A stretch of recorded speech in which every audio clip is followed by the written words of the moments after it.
Welcome to another really exciting episode of Gem Collectors with Shawn. I am that Shawn that you have been waiting for.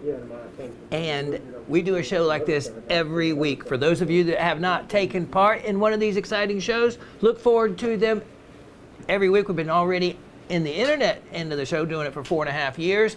I did 9 years of the live show at Gem Shopping. Gem Shopping, of course, is a 24/7 nationwide and beyond.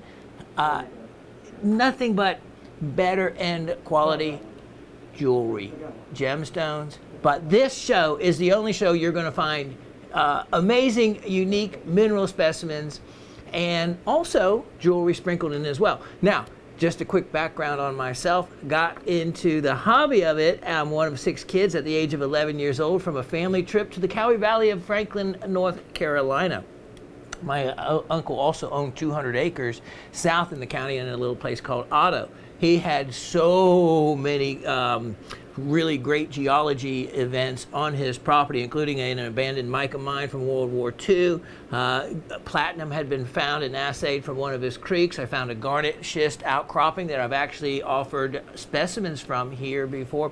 And believe it or not, I have never gotten back to it, but I know what I saw when I found it. I found a little barrel-shaped, about a 10-point size emerald crystal in a creek on the property. That led up to the Nantahala National Forest and beyond. I never traced it back to its mother source. Since they've sold the property, houses have been built, somewhere there is an outcropping of emeralds. And I know this because even before I had found it, check this. Check how cool old lore is, especially from mountain lore. And it's often handed down. It was already known. Now remember, my uncle had a huge apple orchard, but there was already known that an old timer would come down with his mule pack and twice a year, and he was known to trade green stones for the supplies he needed, and he'd go back up into the mountains. And so, you know, I had actually heard that story before I found that crystal. So when I found that crystal at the age, I think I found it at the age of 13, I actually drew a map out. I remember of his entire property and where I found different items, and had listed them. And it was really given me that desire and that forever, I guess, passion to not only learn how to cut gemstones, which by the time I was 13, I was cabochoning, faceting at 15, but it made me want to prospect. And of course that's led to now, of course, I have a really nice 1 month left before my old 2 buckets, as my son would call a digger, a tractor with a front end loader and a rear backhoe, old 2 buckets, is paid for in 1 more month.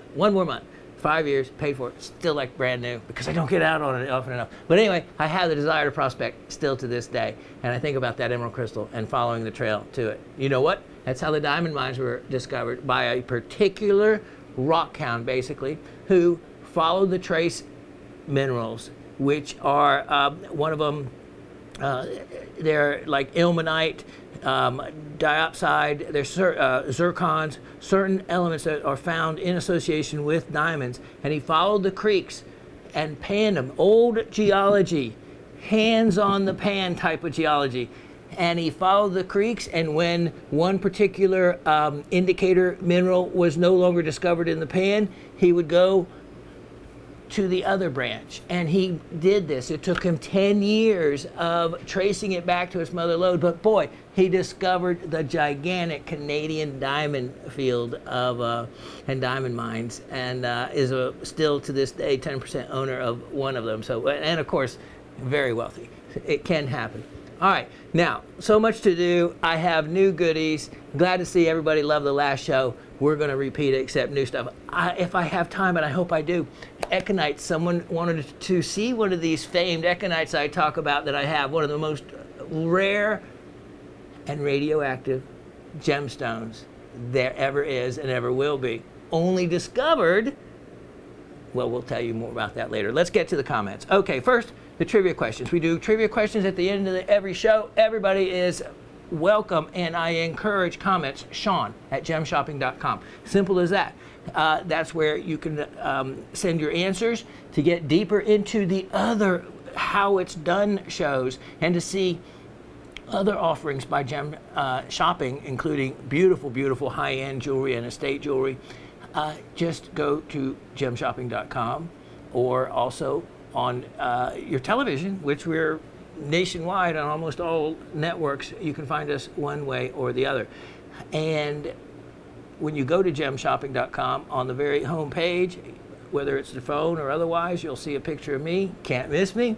Hair gives it away. Click on that. Follow it to the How It's Done series, where there's 30 episodes that we went through so much effort between the production director, Asif, and him directing me, doing the work. We cover every different angle at the bench. You're going to want in on it. I also will answer your questions. I answered a couple questions from those videos just this past week. So if you have any questions regarding those too, watch the videos. You can send in your comments from that side as well. And that's where you can also link to these shows, and anything in any of the shows that has not already been sold is available for sale. So you're not only watching the show for education, you're watching the show to see if there's something that you may want to purchase. And there is many goodies often left over. So yeah, watch for that. And let me see. Okay, well, that covers it real quick enough. We'll cover other things along the way. Let's get to, first, the trivia questions from last week.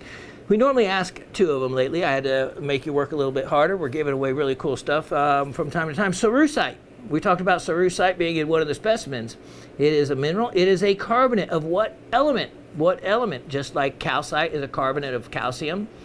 Rhodochrosite is a carbonate of manganese. You have a carbonate like siderite is a carbonate of iron. Almost every metal has a carbonate form of it. In the case of cerussite, boy, it's heavy. When it's heavy like that, but often found clear. Isn't that unusual? Whereas galena is the same element, the sulfide version of it, is a very cleavable, heavy metal also. What metal are we talking about? We're talking about lead. Lead, yes. In one case, cerussite, lead carbonate. In the case of galena, lead sulfide. The difference between sulfur and a carbonate is vast in the way it makes the mineral look differently. Completely changes the look and what you think of as lead. Okay, so that's the first answer. The second question is, what's the name of the range, the mountain range, that the red barrels are found in? And it's just an easy and fun name to remember, so it should come off your memory banks fairly easy. The Wawa Mountains of Utah. Wawa Mountains of Utah. Part of the Thomas Range. And wonderful stone. Absolutely wonderful. One of my favorite gems all the way around. Now, it was given the name Bixbyte, but the official naming body actually doesn't officially accept that name because it is too similar to Bixbyite. Both being named after Bixby himself, who had something to do with the discovery of both of those minerals. So they didn't want the confusion of those two. I wish they really would have assigned Bixbyte, even though I don't totally agree with naming minerals in honor of other people.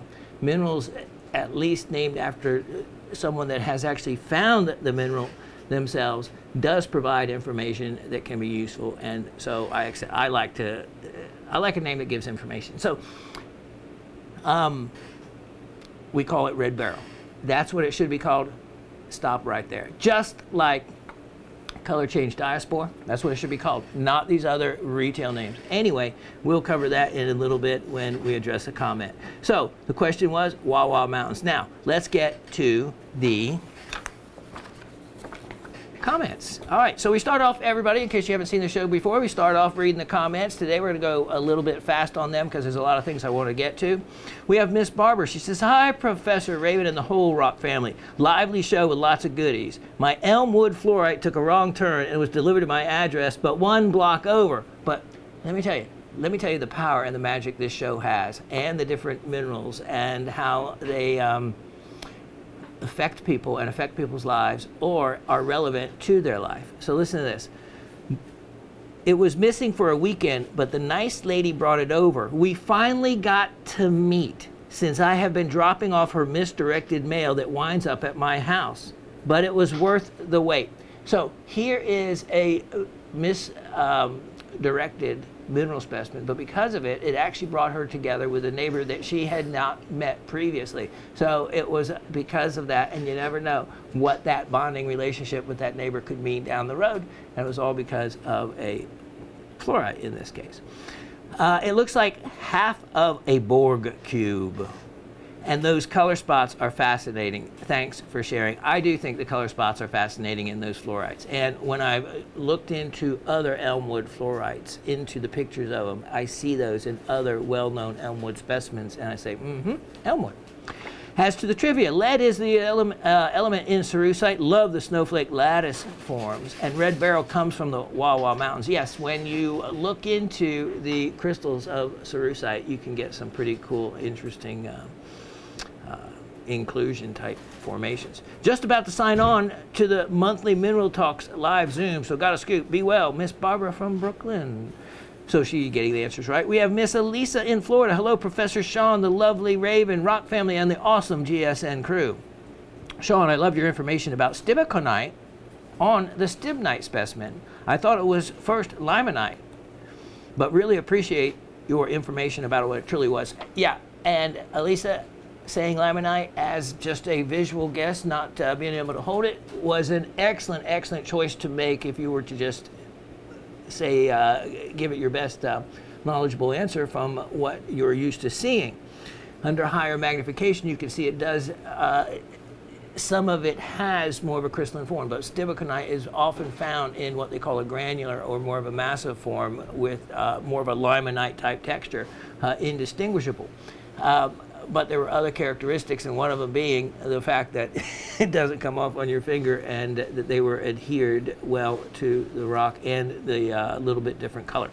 And the fact that stibiconite is pretty much only found in that location on the stibnite there itself. So what I like to know so many times, if that specimen would have been shown even at the highest end of a mineral show, and whatever price may be put on it, most likely a very high one, they seldom ever will list all the other minerals or go through the time to learn and figure out what the other minerals that are associated with the primary one on it. And if you notice, it takes me a lot of time, but I take the time for even the little inconsequential ones to be able to determine what they are, because it can often add a mineral to the list of minerals that you have that you wouldn't have had before.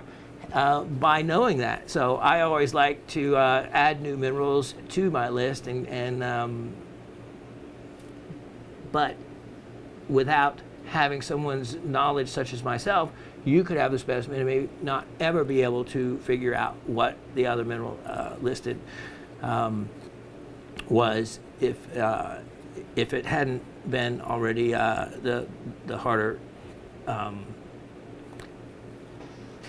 work done in determining what it something as unusual as that one is. So thanks for noticing and appreciating that. My answers are lead and the Wawa Mountains in Utah, getting them right. Thank you everyone for another great show, and I love watching your passion shine throughout the entire show, Shawn. Stay safe everyone and have a great week. Thanks, Miss Elisa. That's encouraging to know, because I know there's been some shows that I haven't felt myself, but done the best I could do. From Mr. Brad in Pennsylvania, he says, hello to the dear Raven, of course puts the lady first, the dear Shawn, and the dear staff at Gem Shopping Network, and all the dear YouTubers who brought the good stuff, who bought the good stuff before I tuned in a day too late. Do I notice a little sarcasm there and a little maybe insincere well-wishing there, Mr. Brad, on getting the good stuff before you? Oh well, so I missed out on the fluorescent specimen. Yes, I definitely noticed some sarcasm, especially knowing that you love fluorescent specimens. We'll see if we can't make that up, Mr. Brad. You know, I know someone else. I've been showing some fluorescent specimens, so just hang tight. Great show with cool stuff. Trivia, Wawa Mountains, and Plumbum Carbonate. All right, Mr. Brad's trying to get fancy using Latinum PB. A lot of and I'm one of those geeks that actually knows the entire periodic table of elements and the symbols for all those elements listed. and the groupings of them, and well, on and on. Now, there are some elements that are obvious as to the letters that they use being relative to what the element is. Like, to me, cerium is Ce, or oxygen is O, or hydrogen is H, right? Carbon is C. Other ones, a little bit trickier. Copper is Cu. Then we get into things like lead. Has nothing to do with L or D or anything like that. No, from plumbum, from the Latin words, Pb. And, you know, most of them, a lot of them are based on Latin. The other one, another difficult one for people, is potassium, which is K, the letter K. And others are easy, like nickel and I. Others are much more Latin related. Iron, of course, being Fe for ferrous. So, well done, Mr. Bratt. You knew your lead. You knew your Pb, your plumbum. Now, he goes on to say, hey, it looks to me like you've got some energy going. Hope that carries over to more of your days. Interesting, now he's speaking of energy, that Edison owned the New Jersey mine. I am a Westinghouse man myself and a fan of Nikola Tesla. So Edison is a little tarnished in my opinion. Now, for those of you that really don't know, I'm going to really try to do this in like 2 minutes, because it is such an interesting story, how we use our electricity today and how we got to electricity. All of you will have heard of these abbreviations, AC and DC. You may have no idea what they actually stand for. I'm going to tell you really quickly. Back during what they called the current wars, that was when the United States was trying to decide, when they basically discovered electricity, what form of electricity to use. There were two. And Thomas Edison was really kind of the first online with what was referred to as direct current. That's where the electrical current moved all in one constant pathway, okay? So it starts at the source, passes through however many light bulbs and other electrical units, and travels all in one direction. He was a big proponent of DC current. He sold and was making money off of selling the rights to using DC current, what was called direct current. Meanwhile, Tesla, who is an absolute genius and probably one of my really idols, well, he developed alternating current, AC current. Now, AC current, alternating current, in the United States, that is a current that reverses its direction in the United States 60 times every second. Every second, the current alternates 60 times, and it was sold as a better and cheaper way for electrical current to be used. So much so that in the 1893 Chicago World's Fair, it was proposed that General Electric, using Edison's direct current, could power the World's Fair, and the price they proposed, it was around, let's just say, $500,000.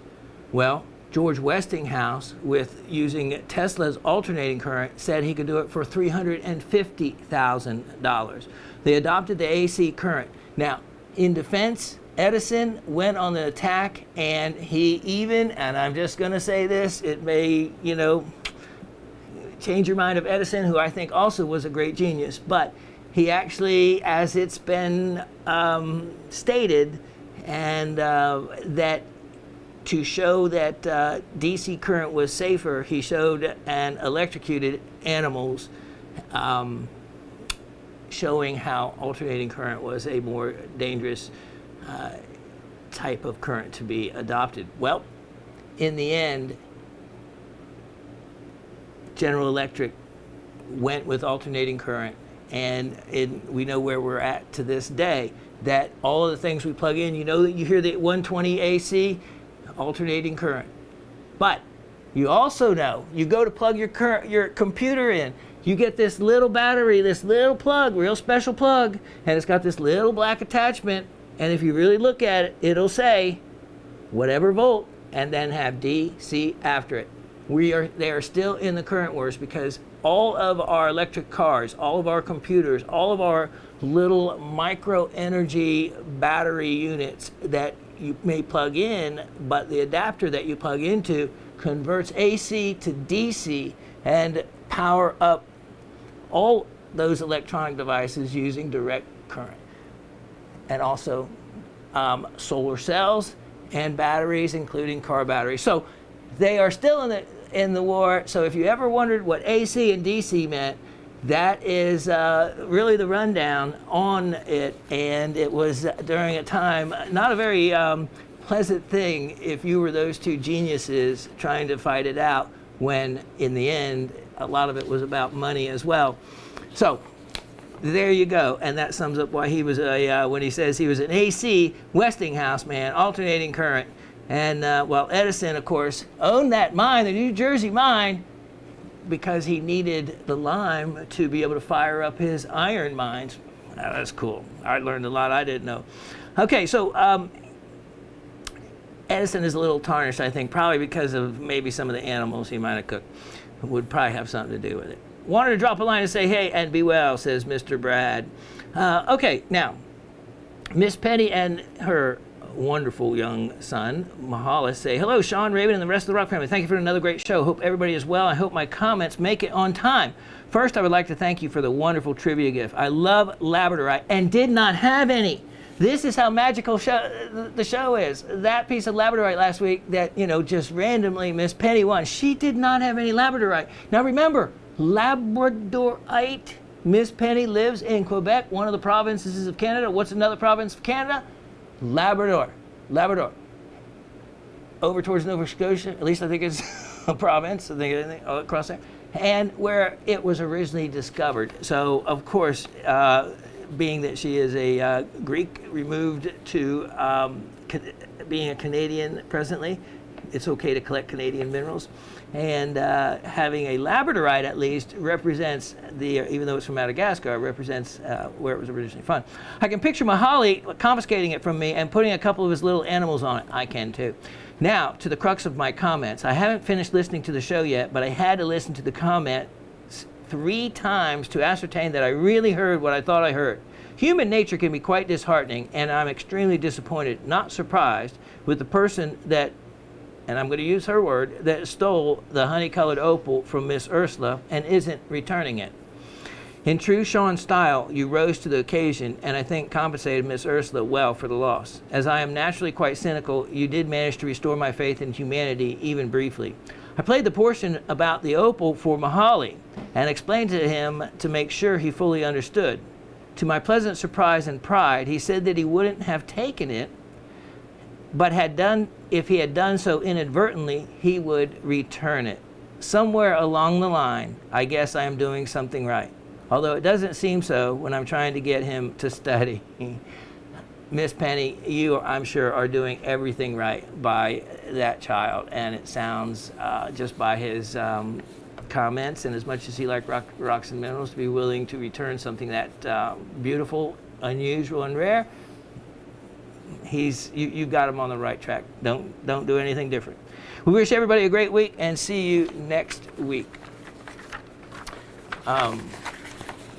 Yeah, I was quite surprised by that too. Mr. Travis in Indiana says, hi, Shawn, Raven, and Dave. Apologies, I've not participated in the trivia for some time. Just got back from a trip to St. Croix. We feel sorry for you. Lots of coral on the beach, but none were agatized that I could find. I've been to St. Croix and St. Thomas, and there wasn't, compared to that island I stopped to in the Bahamas, there wasn't quite the ancient coral beds that would form the calcite like I had found. I'm sure there was some, though, there on the island. Trivia answers: lead in the Wawa Mountains in Utah. I was lucky enough to snag the pink scolecite on stillbite from a few weeks back. Well done. I also gave the ruby bee and the freshwater pearl earrings to my nieces, and they love them. The one niece already received a labradorite bracelet, so she now has high expectations, indeed. So do you have a tattoo yet? Well, I need to go to the doctor first. I think that's what my son and Raven say. So, but then maybe so. My first tattoo was what you would refer to as an orthoceras in the modern squid form. You want to expand on that in your next comments about exactly, well, you don't have to, but exactly the meaning of why you would do an octopus. Okay, and we've been teased with radioactive econite for some time. I'd like to see some. Oh, you would ya? Well, we're going to do that today with time, and I'm going to prove to you it's econite. I brought the Geiger, aka the Geiger counter. Anyway, great to see you on YouTube. Great to be here on YouTube. Good vibes, Travis in Indiana. All right, we have Miss Gabby saying, greetings to all. Man, you really pulled out all the stops again in this show, Shawn. So many treasures. Was able to get the New Jersey sapphire cluster. When I heard New Jersey and sapphire, my ears really perked up. And then when you brought Thomas Edison into the mix, I knew I had to go for it. And since peridot is my birthstone, I had to have that cluster too. What a haul. Trivia answers are lead and Wawa Mountains in Utah. Speaking of red beryl, next time you run into Mark T, you and he should have a chat about nomenclature. Best of all, Miss Gabby Floyd. Funny you should say that. Mark T, for those of you who don't know who she's referring to, is the opal hunter here. He has been here at Gem Shopping for a long, long time. And if you ever want to see amazing Australian opals and African opals and jewelry in general, what a great show. Okay, so his office is literally right next to my office, where select vendors have office space here at Gem Shopping Network. And he and I just, I guess last week, were talking along with the Raven, and we were looking at his red barrels, and he had a great selection. So now, also his opals. Now, by what you said, referring to nomenclature, I'm going to get him to say to me, I'll bet he says to me, it sounds like Mark T is not using the word red beryl. And if he's using something else different, I will give him a hard time about it. So I'm going to find out. In front of me, he'll probably call him red beryl if he's calling him something else on air, like, you know, red emerald or something. But I'll find out. I'll find out. By the way you worded that, I have to see what old Mark's up to. But yeah, known the guy a long time, loved Mark, and he is definitely the man to go to on some amazing loose opals, as well as some beautiful fine jewelry, like so many of the other vendors here have as well. Okay, then next we have Miss Sue in Texas. She gets both of the answers right. She opts out though because she recently won, but you don't have to opt out. No, it's great to know you're feeling better, Shawn. I called GSN customer service last week to check on you, and when your show hadn't posted by Thursday, and even though they had no idea why not, they tried to be helpful. Such nice people work at GSN, and that's wonderful for you to say, and I am glad to know that you feel that way, and that that's the reaction that you get. Of course, Asif, the director of production, is listening, and he will pass it on to the showroom supervisor, showroom director, and sales director, and about your comment, because it matters to us. I always look forward to your interesting teaching lessons, as well as the amazing gems and minerals on your show. Happy November to all. Really am enjoying the cooler weather. Oh, so are we. Mr. Anthony in Massachusetts, hello all. That was a great show. You are really pulling out the big guns. Couldn't swing much more than one of the rubies showcased this week, but we'll check to see if the stibnite is still there in a day or so. Hearing that some are not getting the trivia gifts, ironically, I received mine within a few days of the show, but have not received the items purchased. Oops. But I was told by customer service it is shipping shortly. It's just the timing of it all. Please omit from any prize, but you did get both the answers right, so he's opting out. Cindy in Pennsylvania, hello, Rock Family, great show. You were shot out of a cannon this week. Lo, I am happy that you feel so good this show and hope it lasts. And Miss Cindy in South Central Pennsylvania getting both of the answers right as well. Y'all have a wonderful week. Enjoy this adventure we call life. I will certainly do my best, even though I lost a year and a half of it, it feels like, and hopefully I can recover and get life, that part of life, back in me. All right, so drawing a winner of the hat when we have them, excluding the opt-outs, we do have a winner this week, and that winner happens to be Travis in Indiana. Congratulations. Let me show you what you have won. This is really something actually pretty cool, and was going to be a project of mine, but one of those projects just ran out of time, like you've seen so many. Watermelon tourmaline, basically, and I use that term watermelon kind of loosely because you definitely have both the pink and green. But this is what's so amazing. They are drilled all the way through, And for the information on them, well, we won't give that. You'll have. So let me just see the weight. Yeah, wow, they're 55 carats. They're Brazilian, and both are drilled. Look at this one. Look at this one. It has a cat's eye type of effect across the center bars, and then it's drilled from the end, also with a really nice kind of chatoyant play. And you can see the, look at that chatoyancy, the red and pink. And if you do nothing but put them in a cabinet and enjoy them for what they are, but it would be so easy to do a simple wire on those, and even as a necklace for a guy, just a nice simple wired single piece would look great, or for a lady as well. And you don't have to do much to dress up a nice classy single bead of something that no one else will have, being that they're free facet and free form. Okay, now I've got the econites kind of set out. I'm not sure we're going to do that interesting portion, and also I want to show you, and Mr. Anthony will appreciate it, I brought in a stone I am working on. I have been fascinating. I've got the crown done. I'll show you that. Let's tuck these away. We'll be right back with the start of the show. Okay, I wanted to show you what I was working on first thing. I seldom do this, but this is one of the extra treats that you all love. Okay, I've taken other pictures from the rough, but this is where I have finished cutting the crown. This is one of the rarest and largest stones you will see of its kind. It's an axonite. An axonite, you've seen me sell rough crystal specimens right here in this show. It is so well known for it's really almost beyond playchroic. It changes color in so many different directions, almost more so than andalusite it seems in. So we call it playchroic. As you can see right now, it's showing two colors, purple and a yellowish brown. Now as I rotate this around, you are going to see, look at that. Look at the top half is a wonderful yellow, the bottom half is a purple. That has to do with the different angles, degree of angles. Now remember, the bottom portion is how I use a two-part epoxy to actually hold it, and it allows me to remove it really quickly through heat, being it's on an aluminum dop. And if you ever wondered how they are faceted, you can now see that I put them on this aluminum, what's called a dop, and it goes into then the machine that can have all the degrees and indexes changed and adjusted for each particular stone. Now, as I turn this, look at the colors you see in this stone now. Wow, this is amazing. And I mean, you can almost see ametrine colors. Let's see, look at that. You get the blue color to see from the end.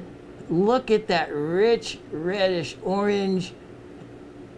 That's what I'm saying. Axonite is a stunning gem. Now, guess what? This is going to be available for sale when I get it done. It's really an amazing stone. It's almost always found with inclusions. So I am cutting it to try to avoid those inclusions as much as possible. And so what if it has some? In this size, it will make it be somewhat affordable. But look at that. Is that not amazing? Now to look at it from above, just to give you a quick idea of the stone. When it comes off the dop, it's going to be quite a lively stone, I hope, by way of angles. And so anyway, I just wanted to show you that to give you an idea, so you can see kind of a before and after of what I work on, since so many of you don't get to see that portion of it. Okay, now let's go to well, have a little fun here for a minute, because I want to show you item number 1033921. 1033921. Look at this. Yeah, I am talking about red zircon. Red zircon. And this red zircon is the largest crystal I have ever seen of the zircons that I have gotten from Pakistan. Now, this is a stunning size, and it is nothing but zircon, and it fluoresces at amazing, bright yellow. Only under shortwave fluorescence. A lot of times things will fluoresce under long wave and shortwave both. One will be stronger than the other. But in this case of red zircon, it doesn't do anything under long wave, which is the more common ultraviolet light. But under shortwave, it is a stunning yellow. So something you want to have. Now I want to show you something because we're going to tie in a quick lesson since I know so many of you like them so much. I'm going to show you. Now believe it or not, whether you wear blue zircon, this zircon has such a simple formula to start with, but it takes on so many different other very rare earth elements that it is commonly slightly, as we look at this is the Geiger counter. This is a real high-end, high-tech model, but very easy to use and measure. Okay, what you're seeing is the ambient, in other words, the regular counts per minute of radiation in the air that's in the air at all the time. It ranges anywhere from 30 to 60, and if you get some stray radiation, it can bump up. Okay, so what I want to show you was, now remember, what you're going to see is only a slight increase in radiation. I want to show you in the zircon, all right, just to give you something relative. So we put this zircon crystal up to it, and you see it's going up to a count per minute of over 100. I'm kind of spinning it around, 123. So it's, maybe doubled the count per minute. And that's common to see in zircon. Actually, it'd be unusual. So even the blue zircons that people wear in jewelry, counts in this range, even up to 500 and 600 counts per minute. That's just nothing to worry about at all in the world of in radiation. I'm going to show you what it is relative to when it does reach a point. Now, econite. Let me show you. Since someone wanted to see econite, and I don't blame you. You're seeing one of the rarest gemstones that there is. All right, let me just remove this for a moment, and let me take these away. I'm going to show you a tray of 3 econites. These are 3 econites, and this is something that very few people will ever get to see because, and Raymond and I were talking, we even think that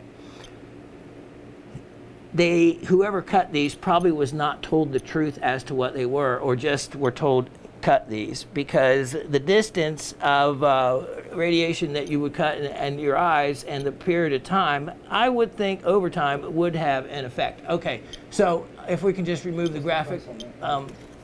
Oh yeah, great. On that red zircon, I'm sorry, that was a for sale piece. Yeah, let's do that. Let's put that red zircon back up. It definitely deserved giving you a price on it. Let me show you, because it is for sale. The econites are not, and we'll show you that, the reason why. Okay, price on this guy, it is a large piece, and for that, I still have a great deal on $88. Only $88 on that. And like I said, it's the largest zircon out of all the zircons. All right, now I was showing you the, and we'll just leave it here in the tray for relative radioactivity. All right, now let's show you an econite. Do you need an item? No item numbers, because I'm not selling these at this point. I did at one point to what I referred to as very responsible collectors. Okay, but what I want to show you was a really rare gem. This is the, as we come in close on these, they're metamict. If they look a little bit like a green zircon, it is because there is no crystal structure to them because of the radioactivity in them. Metamict means that there is no crystalline structure associated. No crystalline structure associated. It is actually dissolved away, so to speak, by the radiation, just the same thing that happens in natural.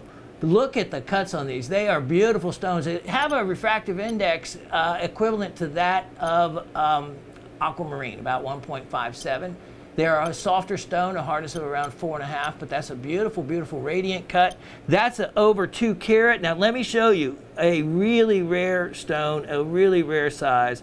These are the only 3 I have, but to have 3 and to have one this large over 4 carats is a lot. That's a big selection to have, and especially in the qualities that you see. These are from the very desired source of Ceylon. And they were mined in the 60s. There's been no material really much discovered of any quality since. Okay, so you saw what zircon did. Now, to show you a relative reason why these aren't suitable for jewelry, let me show you. That's in thousands. As you can see, the KCPM down in the bottom right corner, that means in 1,000 counts per minute. So right now we're looking at, 5,000 counts per minute. When we were looking at the ambient air being around 50, then the zircon was about 150. Well, we're looking at now, 30 to 40 times that. 30 to 40 times that. And that is at a level that is not relatively safe. There's only one person known that I could find that was ever affected by econite, and he actually dealt in econite in the mineral specimens, and he had a room full of econite. Econite is 80% thorium by weight. It has calcium and silicon as part of it, but of course thorium is the radioactive ingredient. It was only discovered in 1953, and it was by it's named after the Yaki, the person that actually discovered it, and noticed that it was different than the other minerals. If you put a Geiger counter on it, that would tell them really quickly. Now, let me show you. Okay, you saw that at 5,000. Now, let me bring out my special little malachite box that is not for sale. I want to show you, just to give you an idea. There is U-238. If you've never seen pure U-238 uranium, there it is. Now, to give you an idea of the difference that shielding, what they call shielding, or when you go and get an x-ray, that lead sheath that they put over you and then run out of the room to take the x-ray, you ever wonder why they run out of the room? Yeah. Okay, so you saw the ambient temperature, you saw, the ambient counts per minute. Let me show you with U-238 in the box. In this little malachite box. We're only looking at 182, 140 counts per minute. Let me show you something that should absolutely blow you away. Here is pure uranium. Yeah, we're not done. Look and listen to it scream. Oh yeah, extremely higher than the econite. You're looking at a level that is, of course, beyond safe. So even if I move this out to a distance, a cutting distance away, let's see, right now we're about 6 inches, 7 inches. We're looking at a cutting distance, if you're cutting it, still at not a safe level. So it's not something, of course, the econite also would read from a distance and have a count, but it does fall off greatly. But what I want to prove to you and show you is that something as simple as a malachite box, and it all has to do with the absorption rate. Let's put these in this metal box, and let me show you. This is an aluminum box. We have a count of around 2,000 counts per minute. Much, much greater than the 150 or so that this, not metal, but this mineral called malachite could block. So what an amazing, look at that. That is an amazing radioactive block, and guess what? It's where I store my U-238 and my econites. They're stored in this box, then in the metal box on top of that. Now, so yes, econite's radioactive, but doesn't come anywhere close to what the U-238 it does. What you are seeing, though, in these gems are some of the most beautiful, but deadly gems that you will ever see. So, hope you enjoyed those. And if there's the round one, if anyone is really interested in one, just let me know, and I'll quote your price. I had offered them before, but no one had wanted one in the live show, so I tucked them away, and they're also great to be used for exactly what I'm doing, lessons. Okay, let me put these away safely. I'll be right back. this is the only parcel I'm going to have like this, and I put it together for myself to train myself on the use of magnetism for discerning garnets. Well, let me just show you what it amounted to when I got to looking at it. It's like, wow, what a parcel. I'm just going to offer it for sale. Now, look at this. All garnets, remember, are mostly comprised of a pyrope or an almandine. In other words, a magnesium garnet or an iron garnet, or the combination of the two.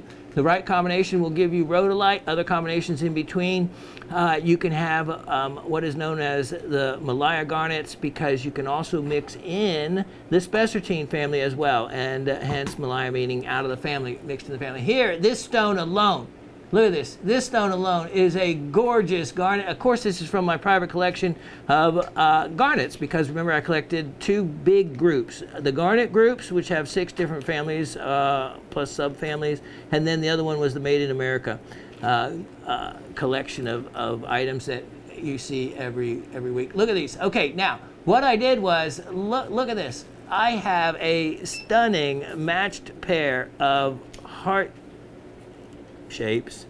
It's been a while since I using tweezers. All right, look at that. Look at that cut. Look at the color. That's a stunning, stunning, stunning stone. And to have a pair of these, look at the other one. Lucky indeed. And then in this other mix, we have some various colors. You can see the well-known silkiness that can occur. Look at that bright, bright trillion. That looks like more along the percentage lines of a rhodolite. This is a very unusual baguette to have, and then another rhodolite might be a match to the other, and then another. Look at that! Oh wow, beautiful. And then hiding behind that jewel is a big baguette. All right, now remember, garnets. You can kind of determine what has the higher or lower percentage of the iron content depending on the drag factor, depending on the pickup factor. And if you do this enough, you'll get to discern which ones kind of lean towards which end of the magnetic family, and can help discern whether it leans more towards a pyrope, more towards almandine, somewhere in between. All right, so this is a fantastic mix of garnets and 16 plus carats, the largest one being 5.55 carats. 5.55 carats. So what could that one be worth? That one has to be worth, in the quality that it is, $10 a carat. Yeah? I would think. Well, how about then for the whole, if that one was $10 a carat, it'd be $55 for the parcel. Forget that. Make it $48 for everything. $48, and you get everything in that parcel. Now, that's a deal. That is an amazing deal. Let me show you something else that I do not think you have seen in this show for the 4.5 years that we have been doing it. Item number 1034721. 1034721. This is going to send somebody to the phones straight away, because it's the only one I have left, and it is uber special, really special. Look at that. That is prehnite and epidote like you have not seen it. And this form only comes from one place, and that's Mali. Mali is the discovery of the prehnites with the epidotes. Was a remarkable discovery made not that long ago. And what is so unusual about this piece is it has the yellow, the bicolor, the yellow prehnite as well. Look at this. Look at this. So you can see that fanned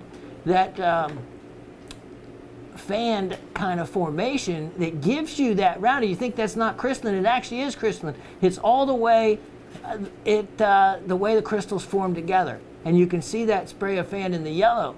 and then in the green as well. But when I was doing some research on this particular type of mineral specimen from this locality, nowhere did I see the two colors being represented in the same specimen. Now, as we go in closer on this piece, you're going to see a very, very attractive epidote crystal display right here. Look at these epidote crystals intermingling with the prehnite. Okay, then look at the base.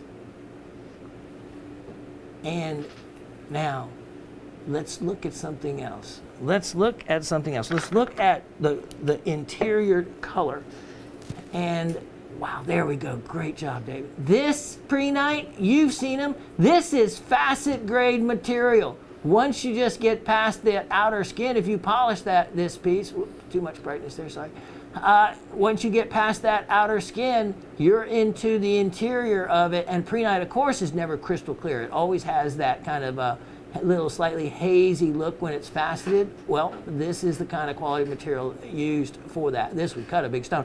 Thank you, sir. But you would never want to cut a stone out of a mineral specimen like this. As a specimen, it is far more rare and more valuable, especially with that yellow on it. Only $118 on that. Only $118 on that, and that is a incredibly unique and unusual piece coming from Mali, and a beautiful collector specimen. I have exactly where it's from. It's from, I don't know how you pronounce it, but maybe the Juga digs in the Kays region. The Juga digs in the Kays region, and that is the best known region for finding prehnite. And the way they dig it is just individual holes. It's not like a big mine. It's artisanal mining, and just gives everybody a chance to find the material. Grab that while you have a chance. Grab that while you have a chance. Now, I have something else. Something else really, really special. You know I'm bringing out good stuff now, and have been. 103-4021. 103-4021. And let me show you. We'll sit it right there for the moment. Look at that. I should make you try to figure out what it is beforehand, because it is quite the specimen.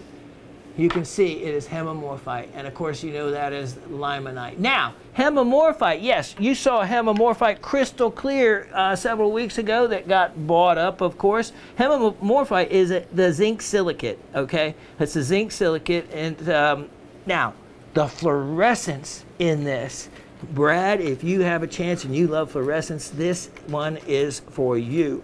The fluorescence in this is due to, now I don't know how to say this any different, but I'm just going to say it, is due to I'm going to try to pronounce it a little different, uranyl ion activation. It probably is actually pronounced urinal, because that's the way it's spelled. But there they go. Okay, let's just use uranium oxide ions. Due to uranium ion activation, how's that? Uranium ion activation in this particular hemimorphite. Well, let's see. We know what the ambient radiation is, anywhere from 30 to 60. Is this putting out any additional in? Well, there you have it, proving right there. It's 150 to 200, so definitely no harm done. But proving that this has a uranium ion activation going on, and that it contains a degree of uranium oxides to be able to do that. Now, let's go in close on this, because this specimen, the crystallization of it can really throw you off as to what it is.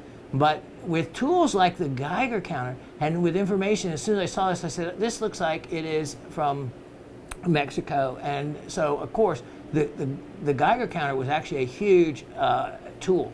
That and the fluorescence when I saw the fluorescence and then I verified it with the Geiger counter, I knew right then what I had. And then I did the crystal, looked at the crystal structure, and then I knew I had hemimorphite. Now let's go in. I want to show you something just really cool on the backside where the limonite is. You have these individual crystal growths that, for one thing, are different color. And then under higher magnification, look at this. You have individual crystals jutting out of here that are just stunning, stunning when you get to looking at, its other side, the other side of the piece. And you get these little single ones. And, these are beautiful, but I love to look at little individual growths and their forms. So when we look at this, when we see the elongated spray type formations, then we know we have hemimorphite, because other portions of it looks like the tops of it could be fluorite, and especially with the fluorescence. But what fluorite and the fluorescence doesn't do is have the type of radiation read that this does. So definitely helps. Look at this beautiful, beautiful crystal right there. This yellow crystal of hemimorphite. Now, there's a warning. These are coming from Mapimi. They're coming from the Ahuela mine. And I tell you that because there's a warning out on hemimorphites coming from the Ahuela mine in Mapimi. They, especially the clear ones, they dyed them with this particular type of blue dye that really makes it hard to distinguish it as a dye. So just avoid all blue hemimorphites, period. And you won't get taken. If you already have a blue hemimorphite from Mapimi, then you have, it's too late.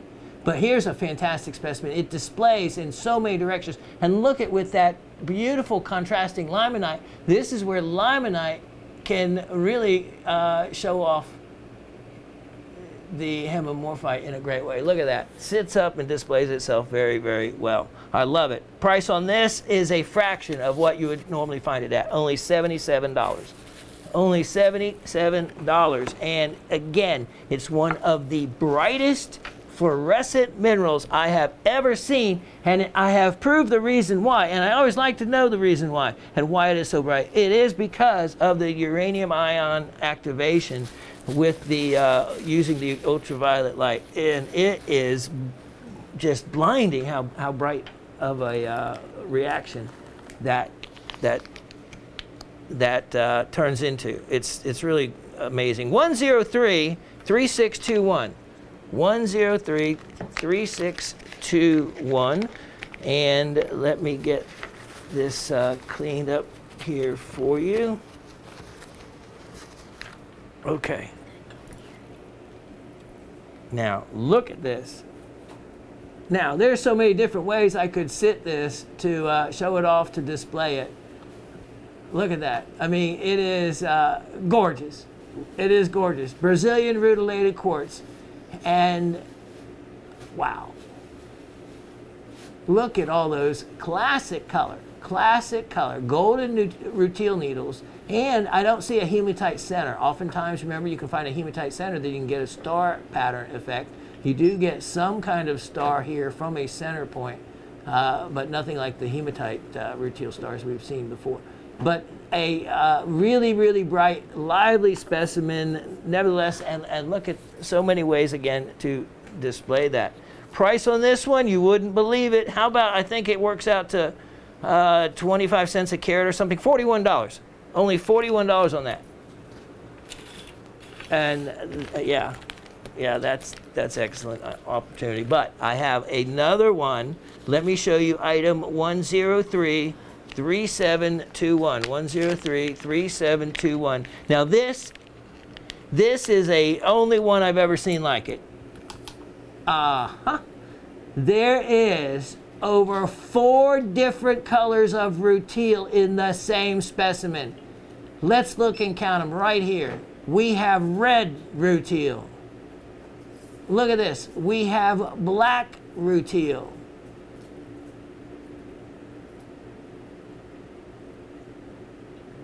We have golden rutile. There's silver rutile rocketing through there. And in between colors, including a lavender and a bronze. Then here's the chloride that you'll see mentioned in the descriptor. Oftentimes on the graphic that you see, the graphic box, that's only a portion of the information. You know, I put as much information on the tag as possible. So I most of the time verbally tell you, but what I also verbally tell you, remember or write down if it's not on the tag. So it's best to when you get the item, to compare the two to make sure you have all the information presented to you. All right, right there, look at that. I have never seen a specimen with that many colors of rutile in it.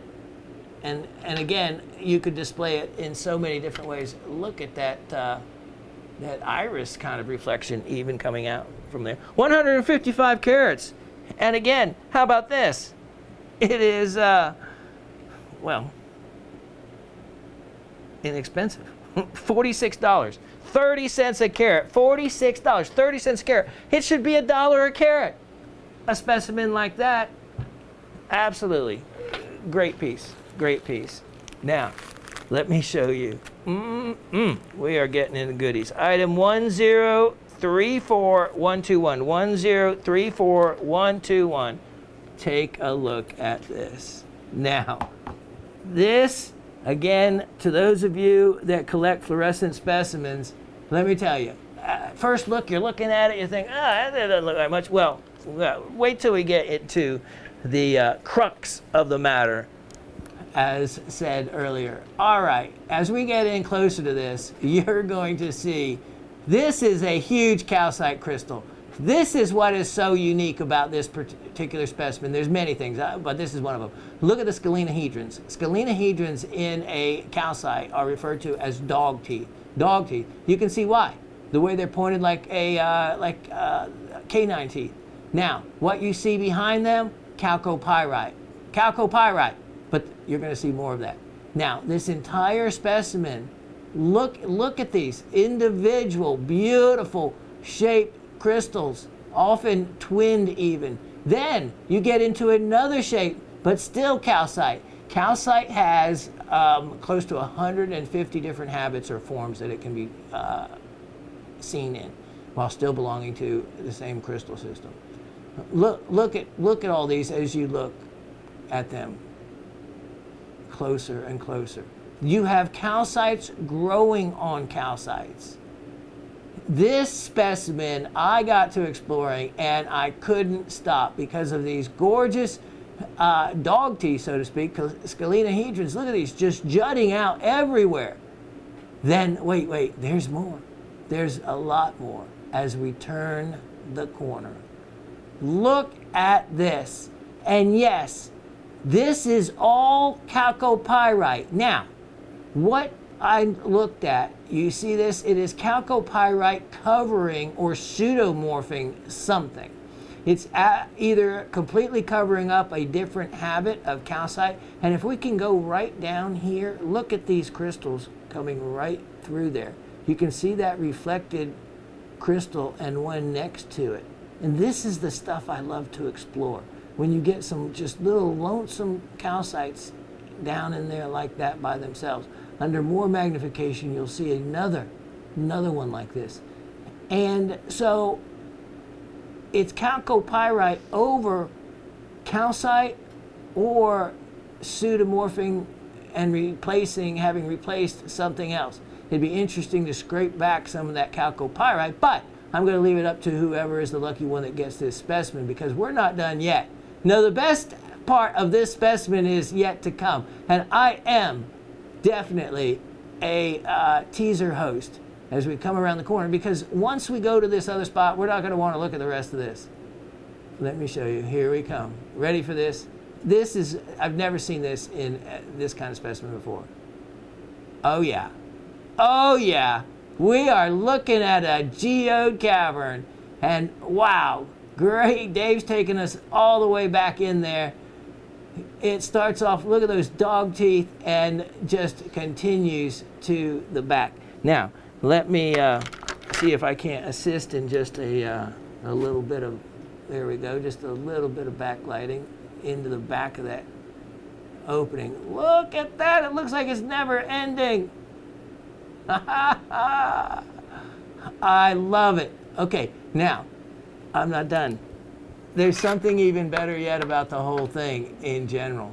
If you are a fluorescent collector, I mentioned this piece under long and short wave is literally red fluorescence. It lights up red around here. It is a beautiful red all across this. All the calcite is red. Now this, of course, the calco doesn't fluoresce, but all the calcite on that face, it's a stunning red color. And back in the cavern as well. I think, see this cavern? I like it. It's not been sawn. It sits naturally, you saw, displays beautifully, but it has that really neat overhanging dogtooth calcite right there on that piece. Look at this. Look at that. Now that may be the way to display it, but what about that? Or that? I love that opening. That's a total secret. That's something you wouldn't even expect in a piece like this. This is a very cool opportunity, and for only $88. $88. The red fluorescence of it is at such an extra bonus. Well worth it at $88 just for the well-formed calcites and the chalcopyrite on the opposite side. In other words, it's a three-dimensional specimen. In this case, what? It's a fourth-dimensional specimen, the interior of it as well. It has given all it can give in the mineral world, indeed, as far as showiness. Wow. All right, grab that one. Let's look at 1033821. 1033821. And this is a, look at that. Now you've seen these, they've been bigger. This one, very handy, fun size. This can be a great, I call pocket stone. A stone is very, very durable. You can put it in your pocket with change. You can look up the metaphysical powers of tourmaline and quartz together if you need it. You know what? Both tourmaline and quartz are not only pyroelectric, but they're piezoelectric, both of them. So if you squeeze on that piece of quartz, it will generate electricity, and we have proved that here in this show. We may have to do that again when we have some time. Years ago, we took quartz crystals and we actually pressed on them, and we showed you. I have a really fancy voltmeter, and we actually registered the voltage by pressing on it. That's an amazing scientific feat to be able to show you just how much electricity is generated. If it can be measured, it's considerable. And that's why some people, individuals, when you hear about it, oh, I can't wear a quartz watch, which means a battery watch, they tend to die. Well, guess why? Because of the electrical current in our body. I know Asif is one that I left the voltmeter here, and Kevin took it around and he measured a lot of I personally measured Asif, and he was like, man, I was ready to stick a light bulb in his mouth and him play Uncle Fester. He was like ready to light up a bulb. He had so much electricity in him. And that's the issue with people that can't wear a quartz watch, is that other people have negative anions. And in a blood test that actually Raven took, it actually came back that she was one of those. You have positive cations or negative anions, and some people are negatively charged, others are positively. It all has to do with our bones and our structure, because you know what? Remember what our bones are? Our bones are a type of apatite, a hydroxyapatite. Yeah, that's chemically exactly identical to apatite. So our bodies are all about minerals. And minerals have properties, and that's why our bodies can react metaphysically to other minerals. So going back thousands of years, when people came up with some of these other methods of healing, they actually had figured out some of these things without the fancy instruments we have now.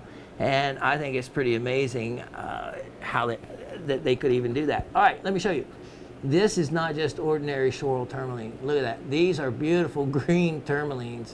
Beautiful green tourmalines, which puts a whole nother matter of value and desirability and cool factor to this piece. It's fun to make a easy nightlight out of it, or just as a specimen as it is. Price on this is only going to be $48, 30 cents a carat for terminated quartz. My goodness, that again is an exceptional opportunity.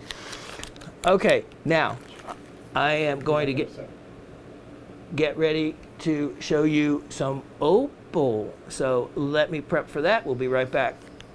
Okay.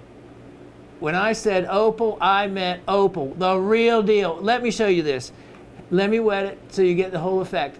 Is this not a painted picture of, look at that, the Aurora Borealis, Dave said, which was perfect because there was one that just dipped down into New England recently. Look at that, coming across a mountain range, and look at with the white rhyolite coming up through there. It looks like it's, coming up through the valley. Looks like the valley with the mountain range, and this is all natural.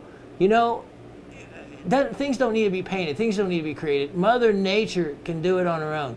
This is a stunning, one of the pieces I'm going to show you. Look at that. Look at that angle.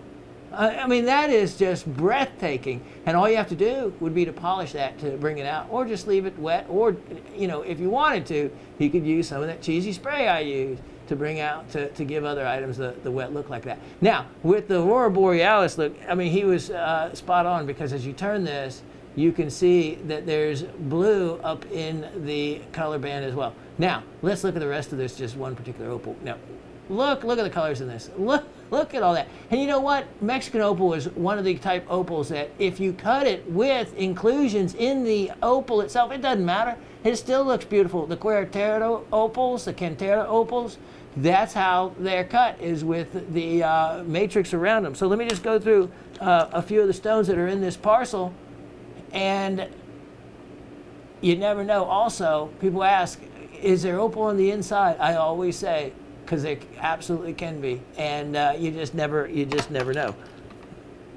Look at this as we come in closer on this. Now this is a perfect one of the rhyolite little nodules that fill in with the silica. Here's one. See this one? This one didn't fill in with silica. This one did, but this is, you cut the cabochon around it, keeping the rhyolite in there. You never know how deep or big. Look at the different angle. Look at the red and orange I get at this angle. And we got the greens and the other colors in that. That's amazing. I love Mexican opal. Absolutely all natural. All natural material. The rhyolite, of course, is a volcanic material. Look at it. That's a nice little clear piece right there. And the volcanic material, just like pumice, it leaves voids and openings where silica worked its way into it, and just the right kind. Look at the fire and color in there. In the right formation, the silica can really, wow, look at the colors. Look at this. This would be just primo quality in opal, especially in the Mexican opal, if you have a bigger piece to cut with. Look at that. Look at the colors coming out of that. That would definitely cut look at that, a cabochon. Maybe even come in from the other side. I don't know. Wow, now there's a piece still large enough fire that you could facet a nice half-carat gem out of it easily. Looking at a couple more of these just for fun. Look at that animal. Arrgh. That looks like a dinosaur there. Look at the colors in this. And this color black, this is a natural volcanic black. So yeah, this isn't like the Honduran opal that's a dyed to be that color. This is natural color. Look at that. Oh, wow. Look at that piece. That, if you did nothing but keep it as a specimen. Here's the nice thing. When you see this conchoidal fracture, it's a natural polish. So that's completely dry right there. And you still get that look, because a conchoidal fracture gives you the natural face of the opal, which is a polished face. Look at the colors in that one. It's going to be worth it for that piece alone. Oh, there's your classic Beautiful, really high grade quality Cantata opal. And look at that. That is approaching some of the most valuable type opal, the cherry or fire opal, that actually has what I call precious fire opal. Actually has plays of color in the orange. And look at this. Look at that. That has one of the classic fire opal pieces without the play of color, but facet grade. And then look at those 2 additional gemmy pieces. Look at that. That has a natural hole in it that you could run a wire right through it. And you have it ready to go. Look at that piece there as well. Wow. Okay, so here's the parcel on this one. I have another one to show. So I only have 2 parcels, 375 carats. They're both 375 carats. They're both going to be the same price. I'll let you decide which one you want. So we'll show the one subsequently. Price on this one is only all that you see. You cannot imagine. How about this? Only $48. $48. Okay, so while we dump this one out, we'll take that one away. And this one is item number 1034321.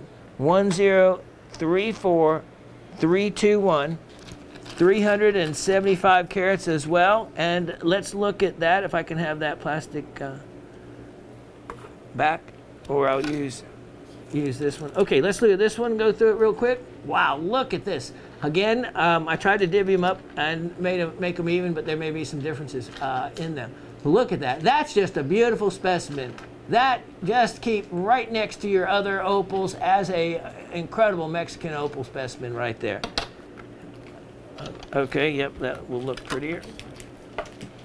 Big piece there. All right, we'll go through these. Look at that. Now, that's a cuttable. As we come in closer on that, you can easily see that would be cuttable. But remember, you can also cut these from the back and just freeform them around it. Now, remember, this rhyolite can be worked even with something like nippers and cut them and make them somewhat smaller if you want.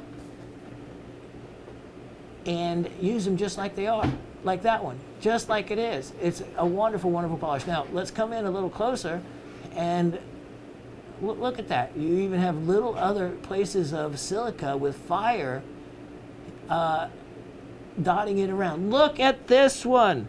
This is one that, wow, look at that. This is what I'm talking about. When you use it to cut the cabochon around it, that is absolutely cutting quality. These are just so fun to, oh my word, look at that.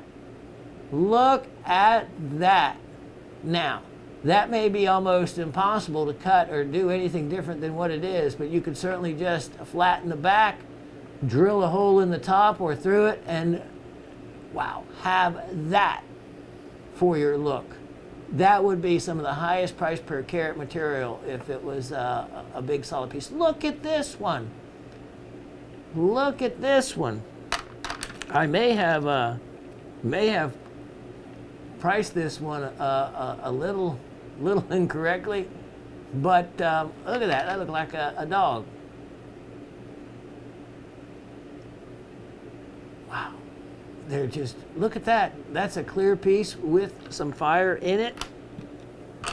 Here, this one has a wonderful mushroom. See that mushroom, what they call a mushroom cap formation? Beautiful, beautiful fire opal. That has a really bright play of color as well. These are, again, pieces that would make probably a wonderful doublet piece if you wanted to, or leave it as a specimen. Look at that one, or that one. Oh, look at that. Now that's an eagle. Look at that.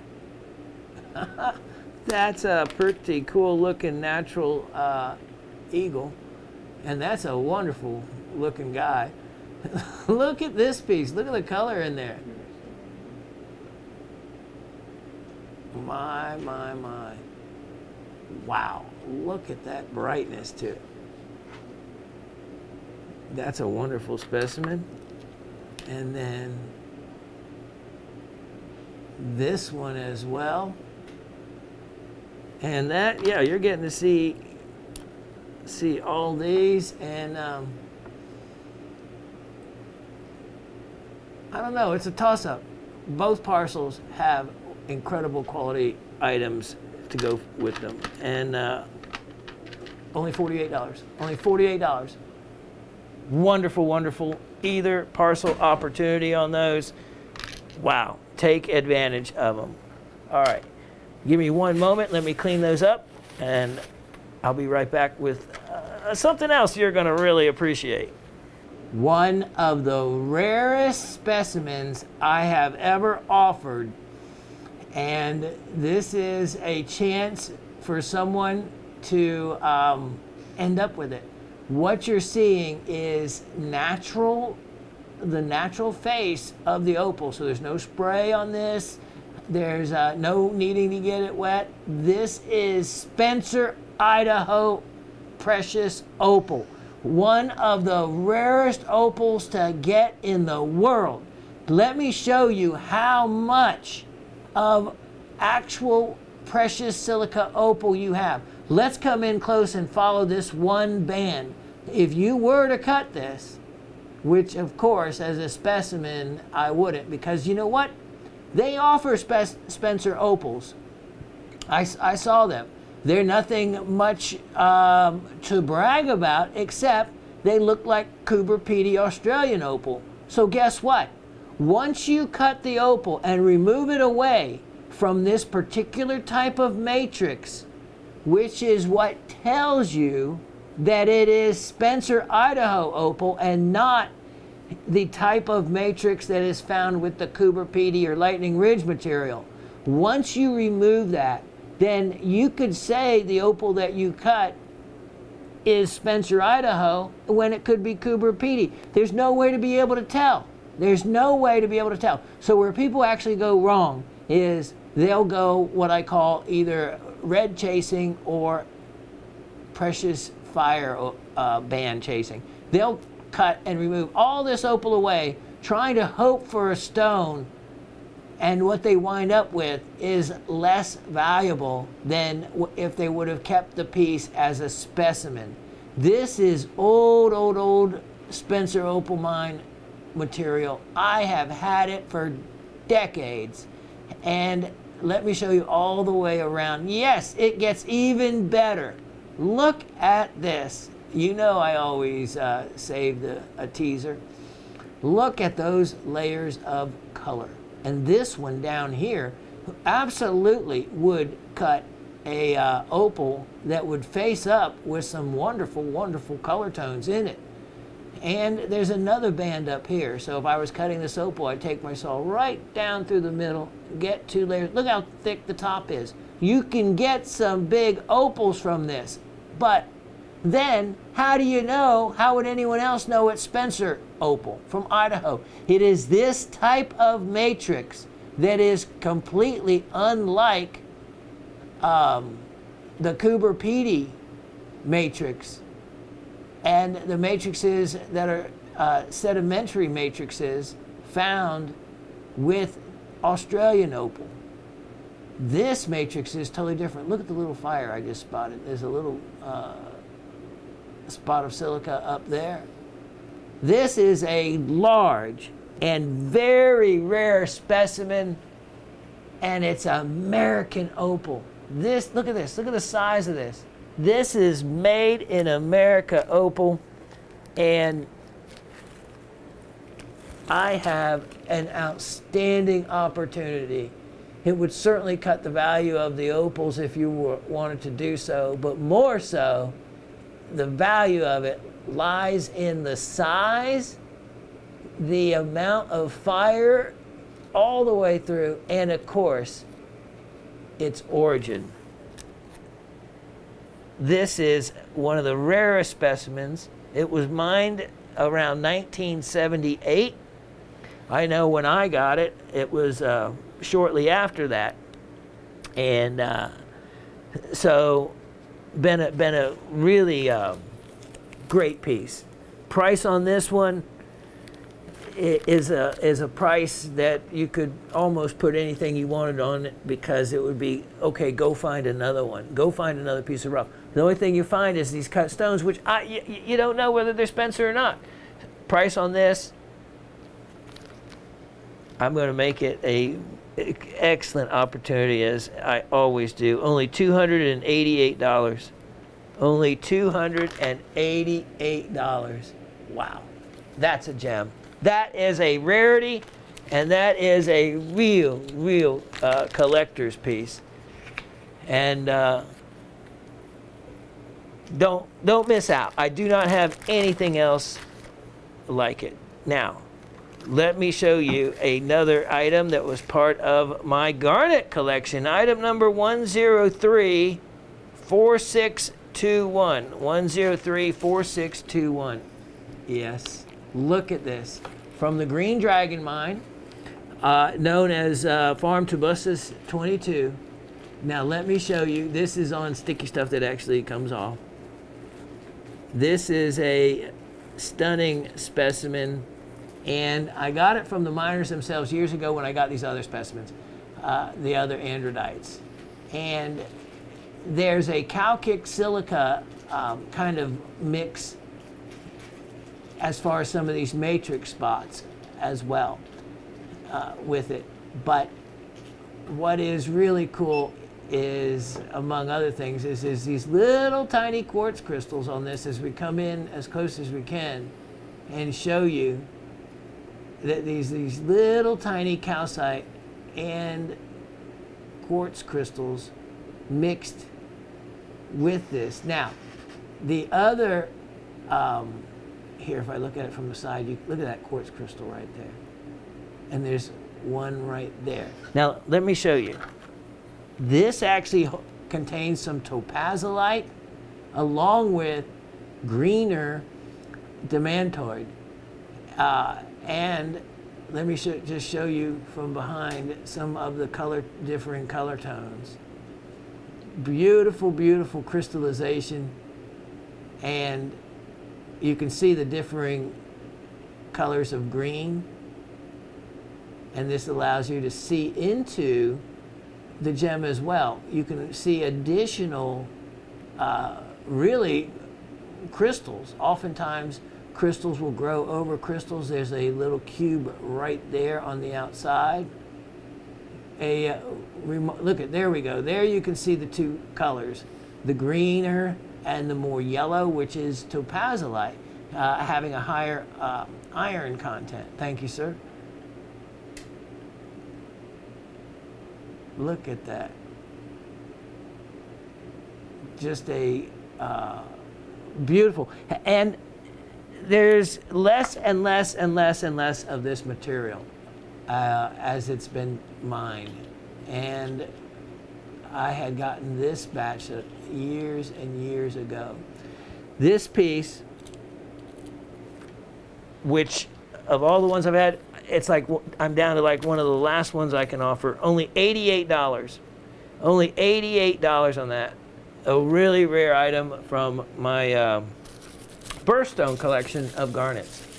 Now, this is from, remember, Orongo. It's from the Namibia.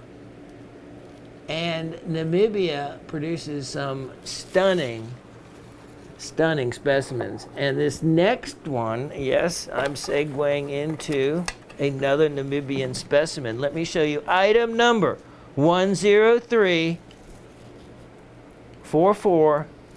1034421. Now this is so old it goes back and it has its own old Perky box. That's what they are. Look at the sizes. You can see how yellow this is. This is from an old estate. And that's why I said mineral specimens can be estates. That's how I often have gotten them, is from other estates. Passed down, and they continue to be passed down. This is huge. This is a piece of incredible size. Dioptase 1034421. Namibian. It is from the Sumed mine with calcite. Now, you don't have that information on this? Namibian dioptase, but there's something else that is just as remarkable that you get with it, and probably a new mineral specimen for you. Duftite. Duftite. This is dioptase, which is a copper silicate, okay?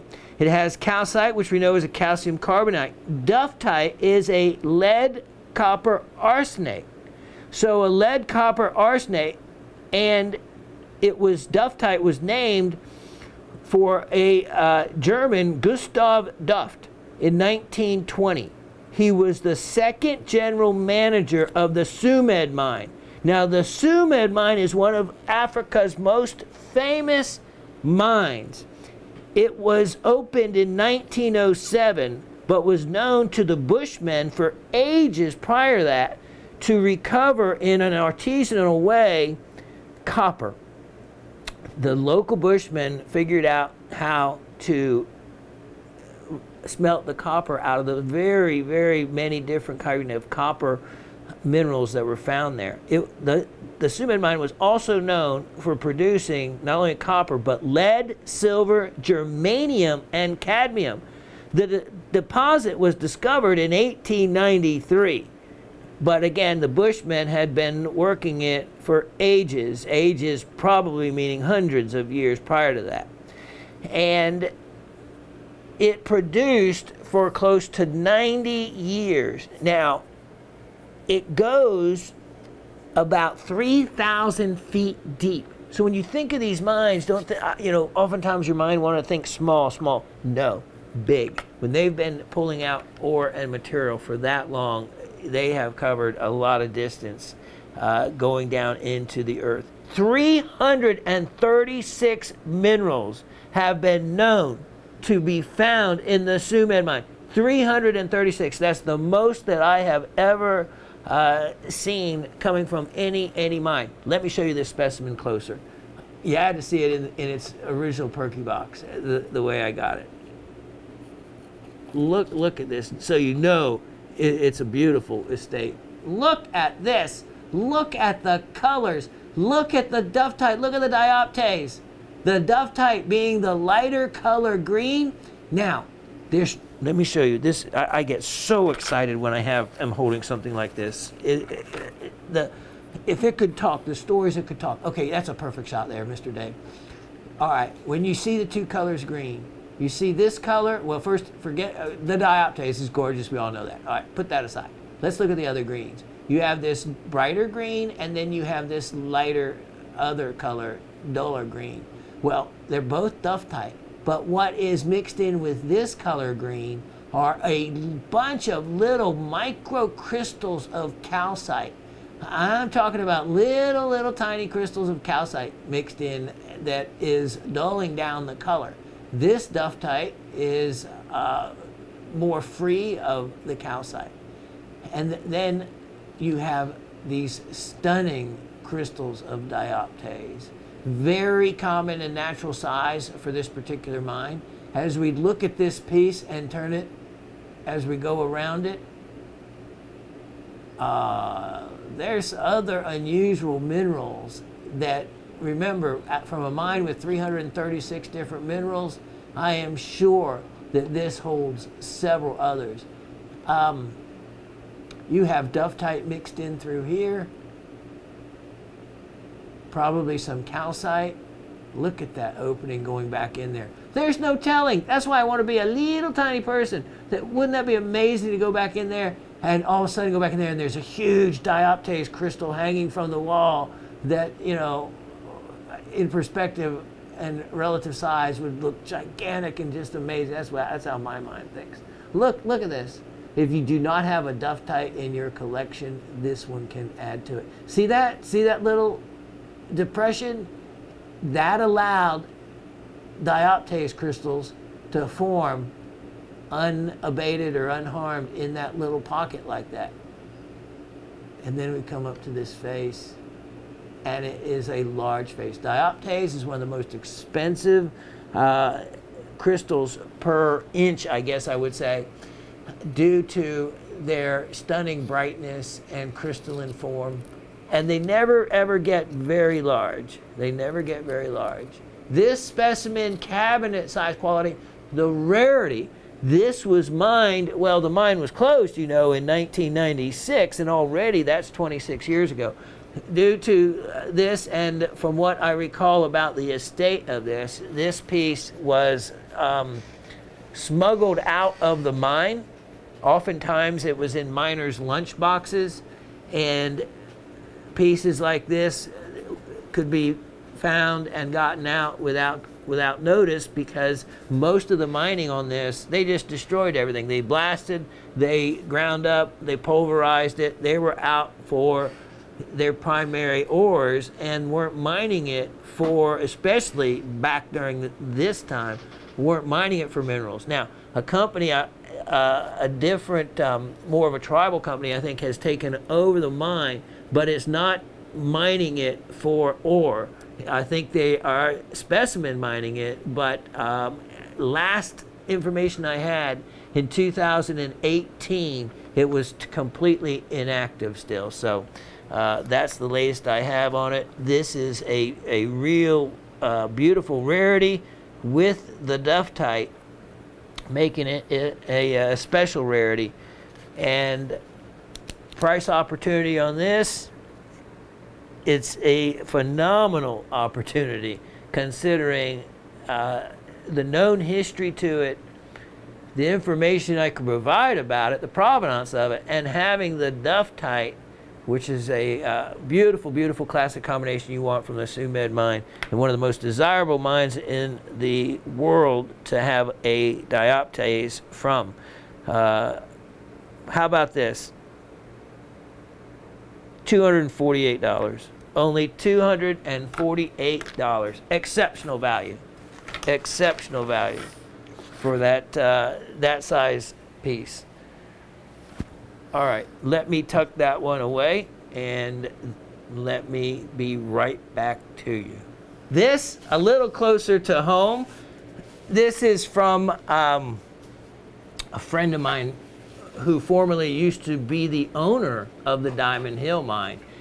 And when he owned it, he got the best many number of years, I think, out of it. And I get to go over to his home and select pieces. He has one room set aside strictly. It's a stunning room. You go in there and the energy is just alive. And it is full of nothing but Diamond Hill specimens like this. And some of them, if you want, you can actually remove all of this beautiful orange on them. It is an iron oxide exterior coating only on the surface. Now, what is so neat about this is, you see the line along here? This is completely natural. There was whether this was above the ground, outside of the pocket, not embedded where iron oxide could get to it, leaving the crystals the way they would look if you did remove the iron oxide coating on these. Now let's go in closer on this face. This is an amazing, amazing piece. Yeah, David's going right in on the area I want to show you because you can't see it from there, but if I turn this from the side, those happen to be the highest and most protruding crystals, and it's neat. They're like a twin tower of color.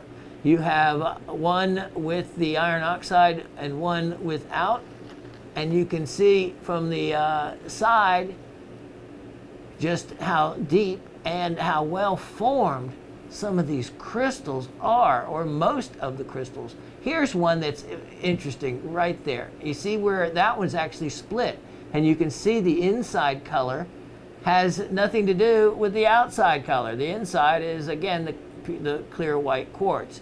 Now, this specimen is very large. What a beautiful doorstop it would make, or any number of uses for display. Because, let me show you, it's a double-sided piece, and the other side has the other color that Diamond Hill is known for. The manganese, the pyrolusite, the manganese oxide that forms and creates the black color. As we look in closer on these, you can see, look at how attractive. Now that is a definitely Halloween specimen right there. The black and orange combination. This is what Diamond Hill is known for. Diamond Hill, just across the border from Georgia in South Carolina. And Dave giving us an incredible tour of how well formed those crystals are all the way around. It is a exquisite specimen with both sides, you know, a double-sided piece. Wow, that really shows off a lot. Here, look how neat this is, how it shows the growth, and there had to be the room in the seam on either side of it, because that looks like almost a mica schist growing right there in between. There is some other mineralization. It's a fantastic mine to look up, and this piece came directly from the mine owner's personal collection, the former mine owner. And what they're digging out now, because Raven went, she went during the pandemic, and it was crazy. She said they actually followed all the rules, which made it kind of difficult, but the holes were filled with water. The availability of specimens was almost nil. You had to dig where other people had dug, and all she found was some small little pieces, and it wasn't that inexpensive to go. It wasn't like $5 or $10.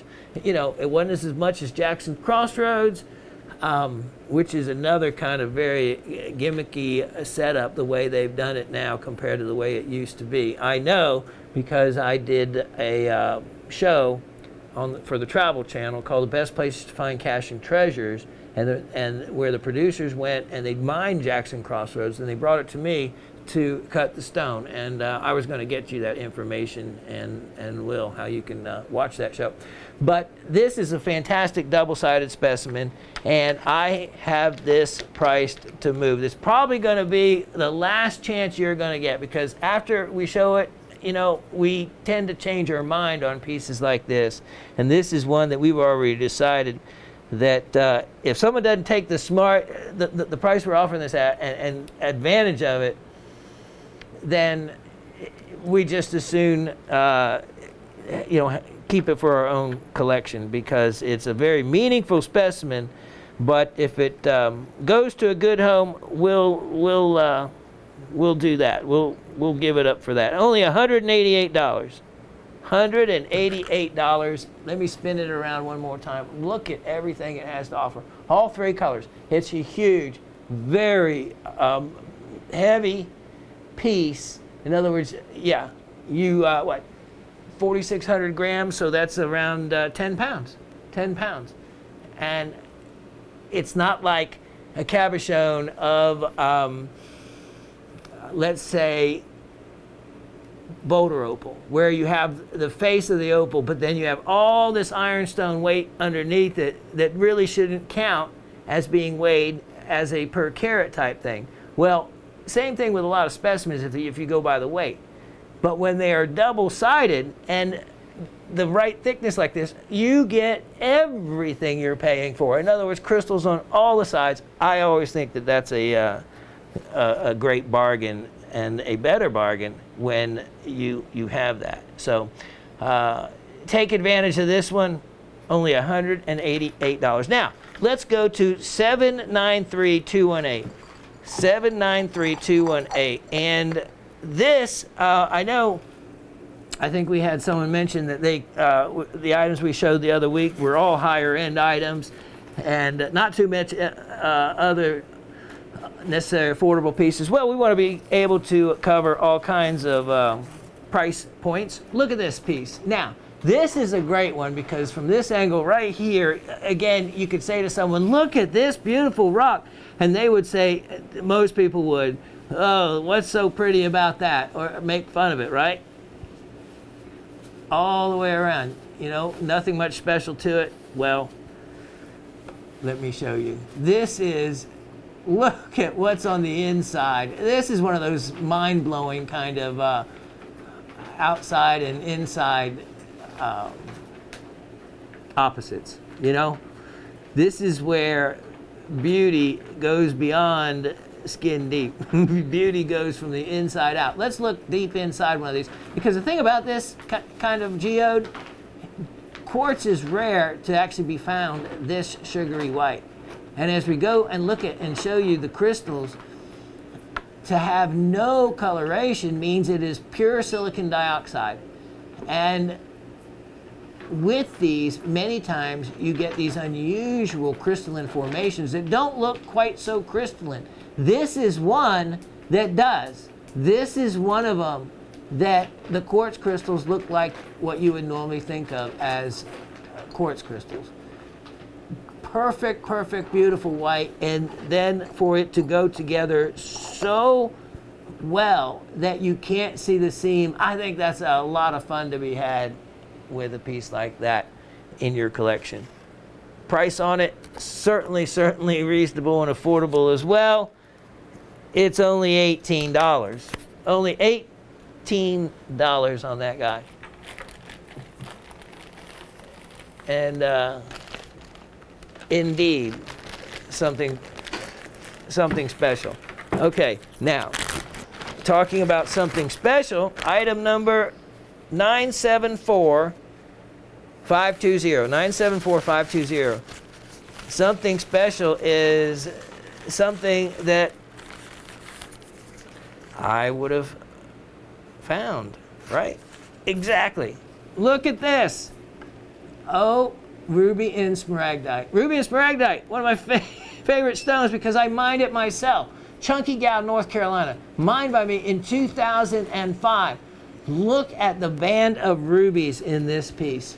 And this is actually another one that I'm going to pull and keep because I just don't know, as we go and look at this closer, I just don't know when I'll be able to find this kind of quality at that deposit again. They've made it a lot harder to get to. You cannot pull your vehicle right up to the mining. You have to walk. Look how the rubies go all the way around. Look at that. So if you actually wanted to take a saw cut into, probably a couple of saw cuts so you cover it into that ruby band, you would have a slice or two just full of rubies. But the rubies in this piece, unusually, are scattered throughout. And to find them, all you have to do is use a UV light, an ultraviolet light, and they show up everywhere.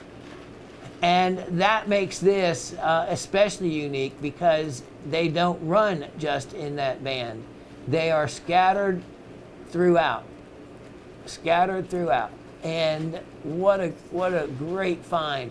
I know how hard it was. It wasn't until my second trip, at the very end of the trip, I think it was, is when I was tired. I cracked like one last rock. It was like thinking I wasn't ever going to find a ruby. And I had cracked a lot of ruby with a 4-pound crack hammer and a 20-pound sledge. Nothing. Finally, on my last hit, I broke into a spot and there was a ruby. Which, guess what, encouraged subsequent multitude trips there. And then, of course, I have the fire break story where I really got lucky in 2009. But this was a fantastic find and a amazing specimen. Smaragdite means emerald green, so a good name for that. It's a type of actinolite. This specimen, you won't believe it. That's why at this price and at the difficulty it took to find it, $48 is completely reasonable. If you, something like that, if you even could find it, like say go to downtown Franklin, a place called Ruby City that they have like a little neat museum. I recommend going there. But they don't have any Chunky Gal. The last good material came out of the 60s. And they only have stuff in their little museum, and you won't find anything like that. Only $48. If they did, it certainly wouldn't be only in that price range. Now,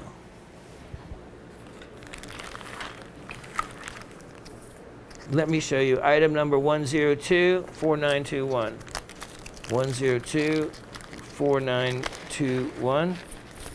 Look at this. Speaking of rubies, boy, I wish it would produce rubies that we cut. But you know what I've done? I've actually cut cabochones using the green smaragdite around as the matrix for the rubies to be in, and it takes a nice polish. So it's a good way to do it. These are really clean.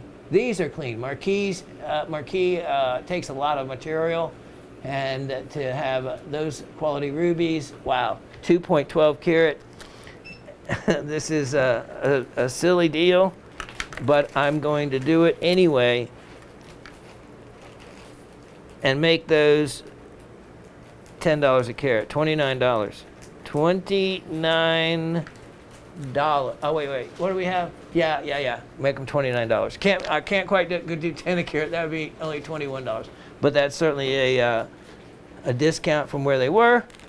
Take advantage of them. Now, let me show you 915319. 915319 will include sizing. This is one of the silver ring I cut one of the Crabtree Mine emerald pieces. You can see I made this piece. So remember the Crabtree Mine slices I've featured for you before. Well, you can see the emerald. This is from the Crabtree Mine in North Carolina, sterling silver ring. Nice design and style, and just a kind of a classic look to it. And price on this entire ring, so yeah, the black that you see is hornblende, which you've heard of before, being like Shermacite, which we in the ruby and zoisite, which we now know they call Pargasite. So anyway, price on this entire ring, $44. $44. Let me show you item 758018. 758018. Now, let me show you. Let me hold on to that ring one second. Here we go. Here we showed a piece the other week. I'm showing you, giving you a chance at another one. This is some of the material that I cut the emerald in the hornblende matrix out of. And you can see the emeralds in this piece. And here's the cabochon. And let me just backlight this a little. You can see that gorgeous green color tone in that. And this is the way most of the emerald, thank you, sir, is found up there, is in this kind of rock. And it's still very expensive as specimens, very expensive. To get an individual crystal by itself, that is extremely rare. All right, so you saw the ring for $44. How about this piece for $44 as well? So the ring, $44.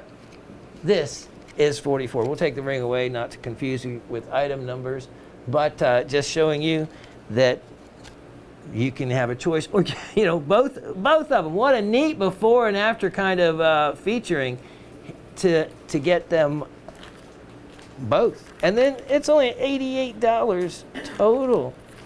That's kind of ridiculous, huh? Now, let me show you something, being that it is November. Item 763418. 763418. One of the hardest to find, really, crystal specimens, genuine topaz. Genuine topaz.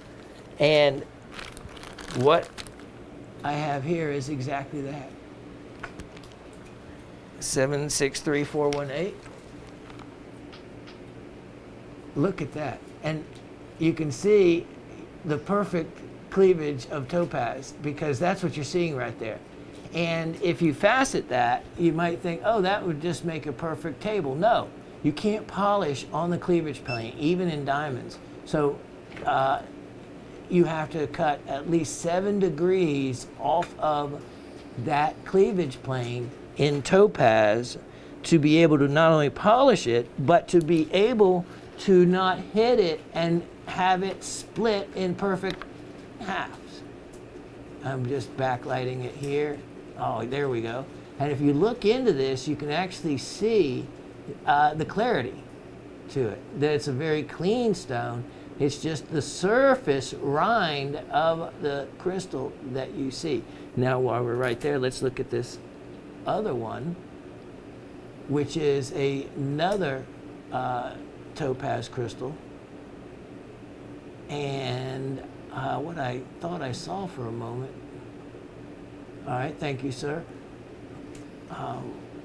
was a little hint of pink, which you can get. Look at that. See that? That's the crystal face. That's the cleavage face right there that you're seeing. And I wonder how George, you watching? How'd you do on your quartz versus topaz test in that trivia? Look at the clarity to that. Okay, so 2 topaz pieces there.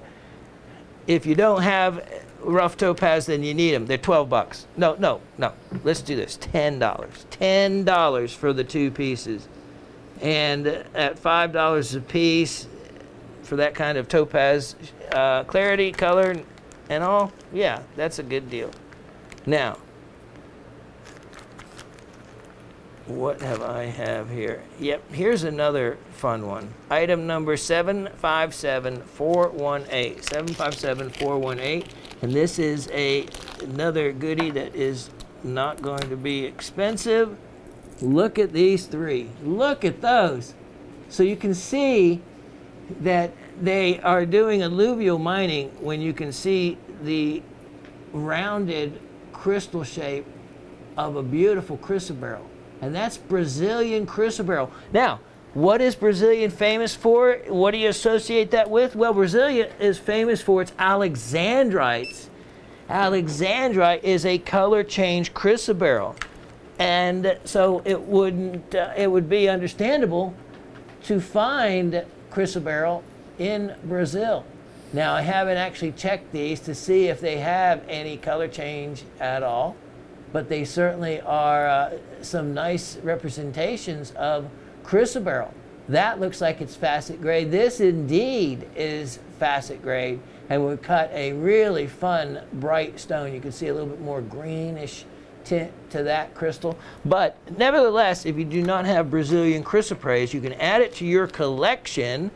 All 3 of those pieces, again, covering all price points, all 3 of those for $9. I kid you not, $9. I'd love to see a stone cut from the one stone. Item number 961820 is next. 961820. Now, I think most of you have scooped up all the other andalusites that I have had. How much was it? That was $9 for the 3. This andalusite, I love andalusite. It's kind of like you saw that. Yeah. It's kind of like the way you saw the axonite I was working on, the multicolor. Well, andalusite changes color similarly. Many different colors. Look at that. So it goes from the copper red to that olive green. Isn't that amazing? And from above, you can see both colors, especially in an oval due to the angled pavilion. I love it. Andalusite's also a hard stone, hardness of 7.5. It's, to me, along with sphene and a couple of other minerals, one of the undervalued and one of the minerals that really, I think, will see its day yet because they're rare. Price on this guy, I am making an exceptional value on this one. Let me see. If we could just put 1 stone in the graphic. I don't know why there's 2 stones. I think it was meant to be changed, or maybe there's already just 1 stone. Anyway, 1 stone, 67 points. Price on this one. Let's make, so you can add it to your collection. Should be 100 a carat, which would be $67.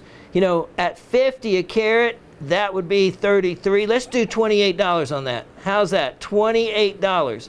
That way you can indeed add a new stone if you don't have it to your collection. And that's how I started. And someone told me long ago, just start buying one stone here or there, put them in a gem tube, and before you know it, you'll have a gem tube tray full of different unusual stones. And I did, and it worked, and it wasn't any time at all.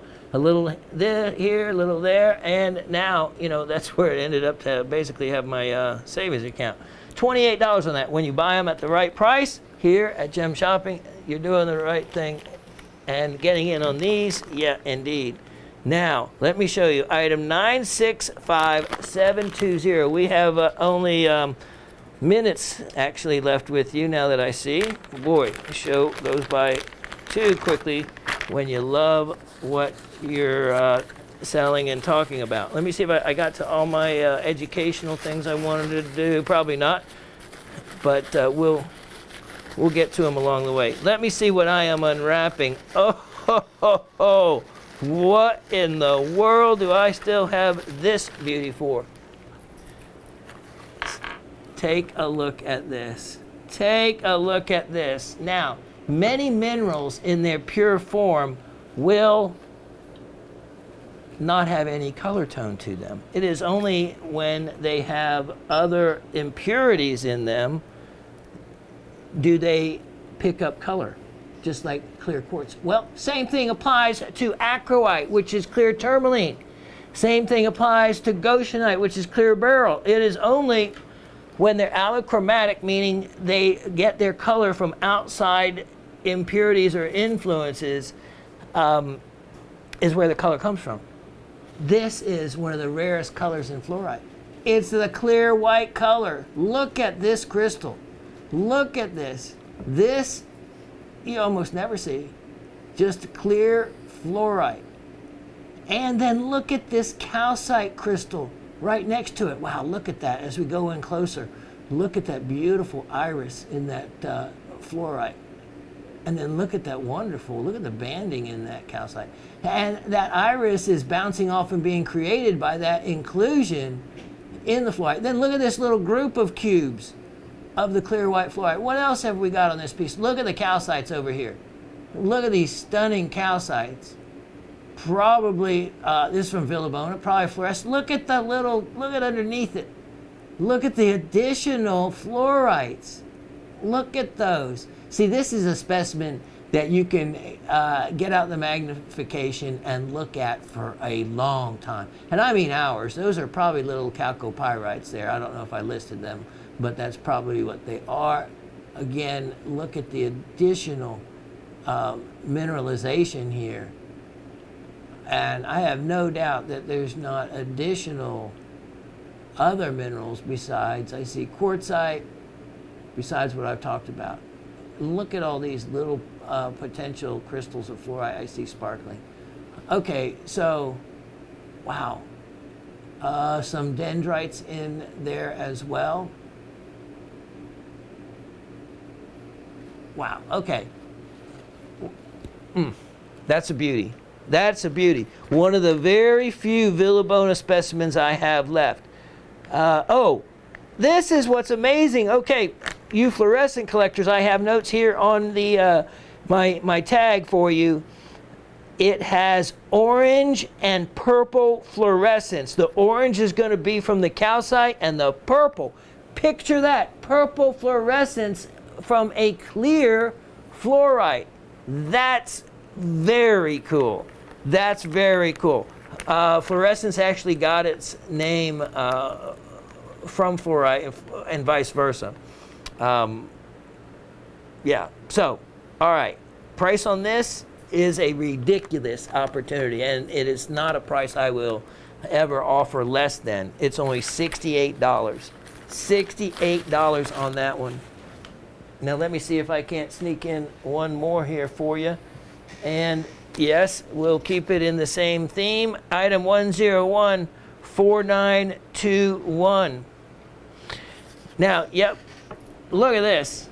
Now that's a fluorite. The name, indeed, fluorescence, is derived from Latin fluor, meaning to flow. Fluorite was used as a flux, often a flux being something added to a smelting mix that will clean and skim the impurities out of the, I use a flux when I solder all the time. It helps the metal to flow better, and it also, if you're melting scrap gold, the flux is added to the molten metal to gather up the impurities on the surface and to be able to remove them. Fluorite is just a simple chemical formula, CaF2, calcium fluoride. So beautiful specimen. This is the green from Hunan, China. Fluoresces as well. Look at that purple on the interior of it. Gorgeous, gorgeous purple. And let's just transmit some light through this piece and kind of give you another glimpse at it. And this is just, I love fluorite. I love fluorite. Look at that. Look at the crystals. You can really see the crystal forms. And you can also see phantoms in the crystals where the crystals have stopped and started growth. Thank you, sir. There's more to be seen, but I'll leave the rest for you to do the exploring. I certainly spent enough of my time.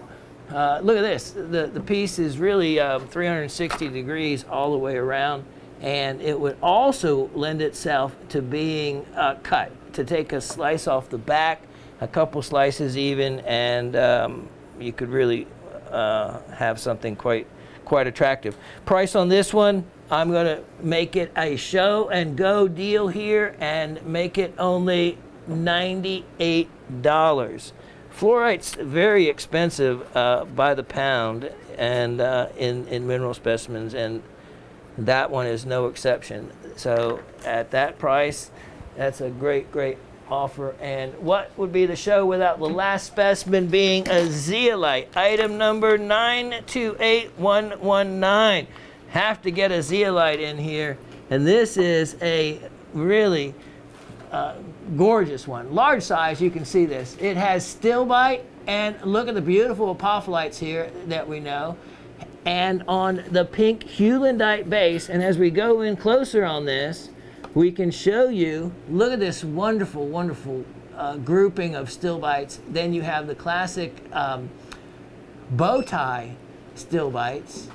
And then let's see, we have, as we explore around this, oh yes, here's the apopholite. When we see that squared, nice reflection, and you have a mirror apopholite. This is beautiful pink, looks like the Martian surface, if I actually knew what it looked like.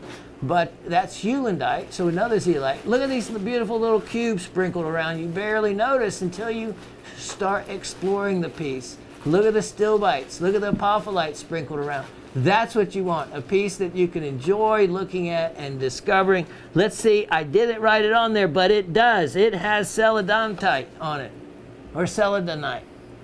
Celadonite, and then the white is, and I didn't write these down, so you need to go by my voice, gonnardite. Gonnardite, which is another zeolite, and celadonite, the green, is a belongs to the mica family, believe that or not. Celadon being the name given to it because of the color for the sea. This specimen, last item of the show, let's make it an incredible value. Look at that, it sits up on its own. Only, yeah, we're unbelievable. We're going to make it a show and go price. $38. For those of you that don't know what show and go is, we'll do one here in the many weeks to come, but that's where we just show items and go. Usually items that have been sold before, so we don't give you a graphic. We just give you a lot of product and a big discount. But occasionally I'll work them in along the way, as I'm doing in this one. $38 on that one. That's the last item of the show. We'll be right back with the trivia. Okay, so show always goes by too fast for me. I'm sure it does for you as well. And part of it is that I'm showing these more complicated specimens, and if I don't give you the information right now, like on that dioptase and duftite piece, then you'll never have that information, or you wouldn't be able to easily access the knowledge it would take to figure out what is in those specimens or where to find certain of the different minerals that I talk about.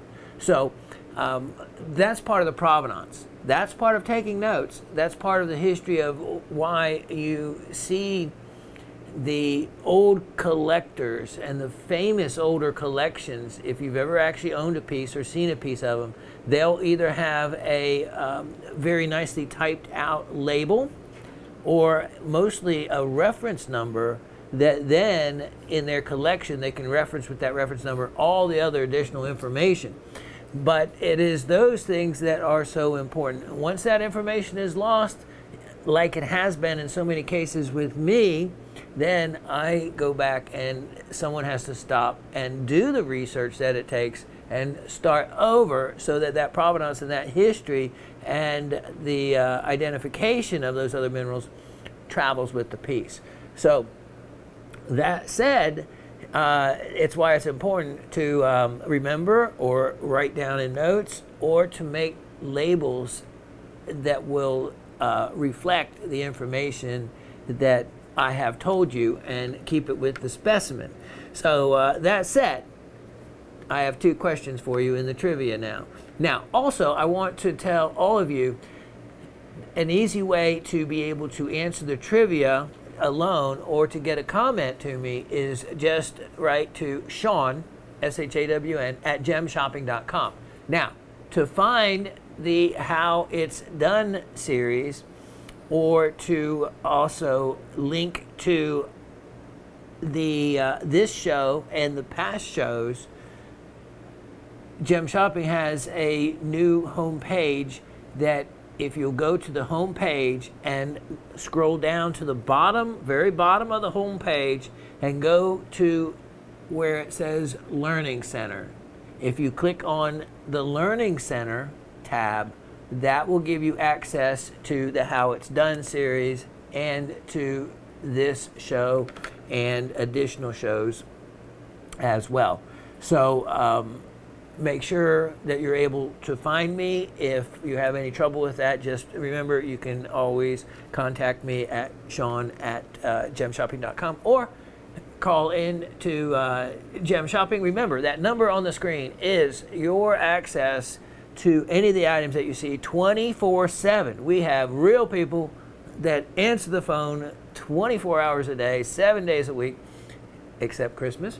And so we're here for you. And you can purchase items from any of the other shows, provided that they're in stock. And also on the trivia gifts, just remember that they take a different path and will take longer to get to you than the items that you buy in most cases. And anyway, just make sure you find me. Pass this show on to your other friends, relatives, neighbors, anybody that would love to not only learn about jewelry and gems, but to have the ability to purchase what you learn about. The How It's Done series, though, I highly recommend. If you go through and watch every one of those shows, it's me at the bench doing technical, very difficult and very easy projects, from sizing a ring to hand making a pendant to lost wax casting, alloying metals, all kinds of fun and interesting things. You watch every one of those and you will come away with the mental knowledge of how all those items are done. You just haven't done them in the physical manner at the bench, which I bet if a lot of you started off and started doing that, you'd be able to. I know that Anthony has, who's an accomplished goldsmith, has referenced the shows for information and has helped him, so that was good to see that. And other than that, I have the number of people that have visited and watched those episodes for information, which some of them are in the hundreds of thousands of views and others in the many thousands. So yes, people find them useful. You will too. Now, the trivia questions are this. Okay, question number 1. And these are simple, but they're very important for you to tuck away and remember, because these are constants for answers across the board. And you'll know what I mean with my first question. What element or mineral, because you could use either one, but what element or the mineral containing the element, which I did mention one of them, just to tip you off, creates the black coating on the Diamond Hill quartz. Now I say the black coating on the Diamond Hill quartz, but it transfers to quartz found many other places as well. So what's the black coating that you saw? What element or mineral creates that black coating on the Diamond Hill quartz? Question number 2. What element is responsible for the orange coating that you see on the Diamond Hill quartz and the other quartz that you have seen with an orange surface coating on them? What you could say what element. There could be associated minerals, but I'm looking more for just the element than because the mineral can cover several different minerals. So see if you can't just get what element is primarily responsible for that orange coating on the quartz. All right, that's it. A show comes out. We try to post every Monday. If you sign up and subscribe to the show, you'll get information regarding it. And just remember to find the show now, go to the bottom of the homepage to the Learning Center, which in that case, the Learning Center is an appropriate title for where to find me. Keep safe. I appreciate and thank all of you, and hope many more of you join to watch this show and take advantage to purchase some of the most unique items that you'll ever see, and get all the other information that you should get with a purchase of these kind of items as well. This is the show for it. Gem Collectors with Shawn. Can't wait to see you next week. Take care.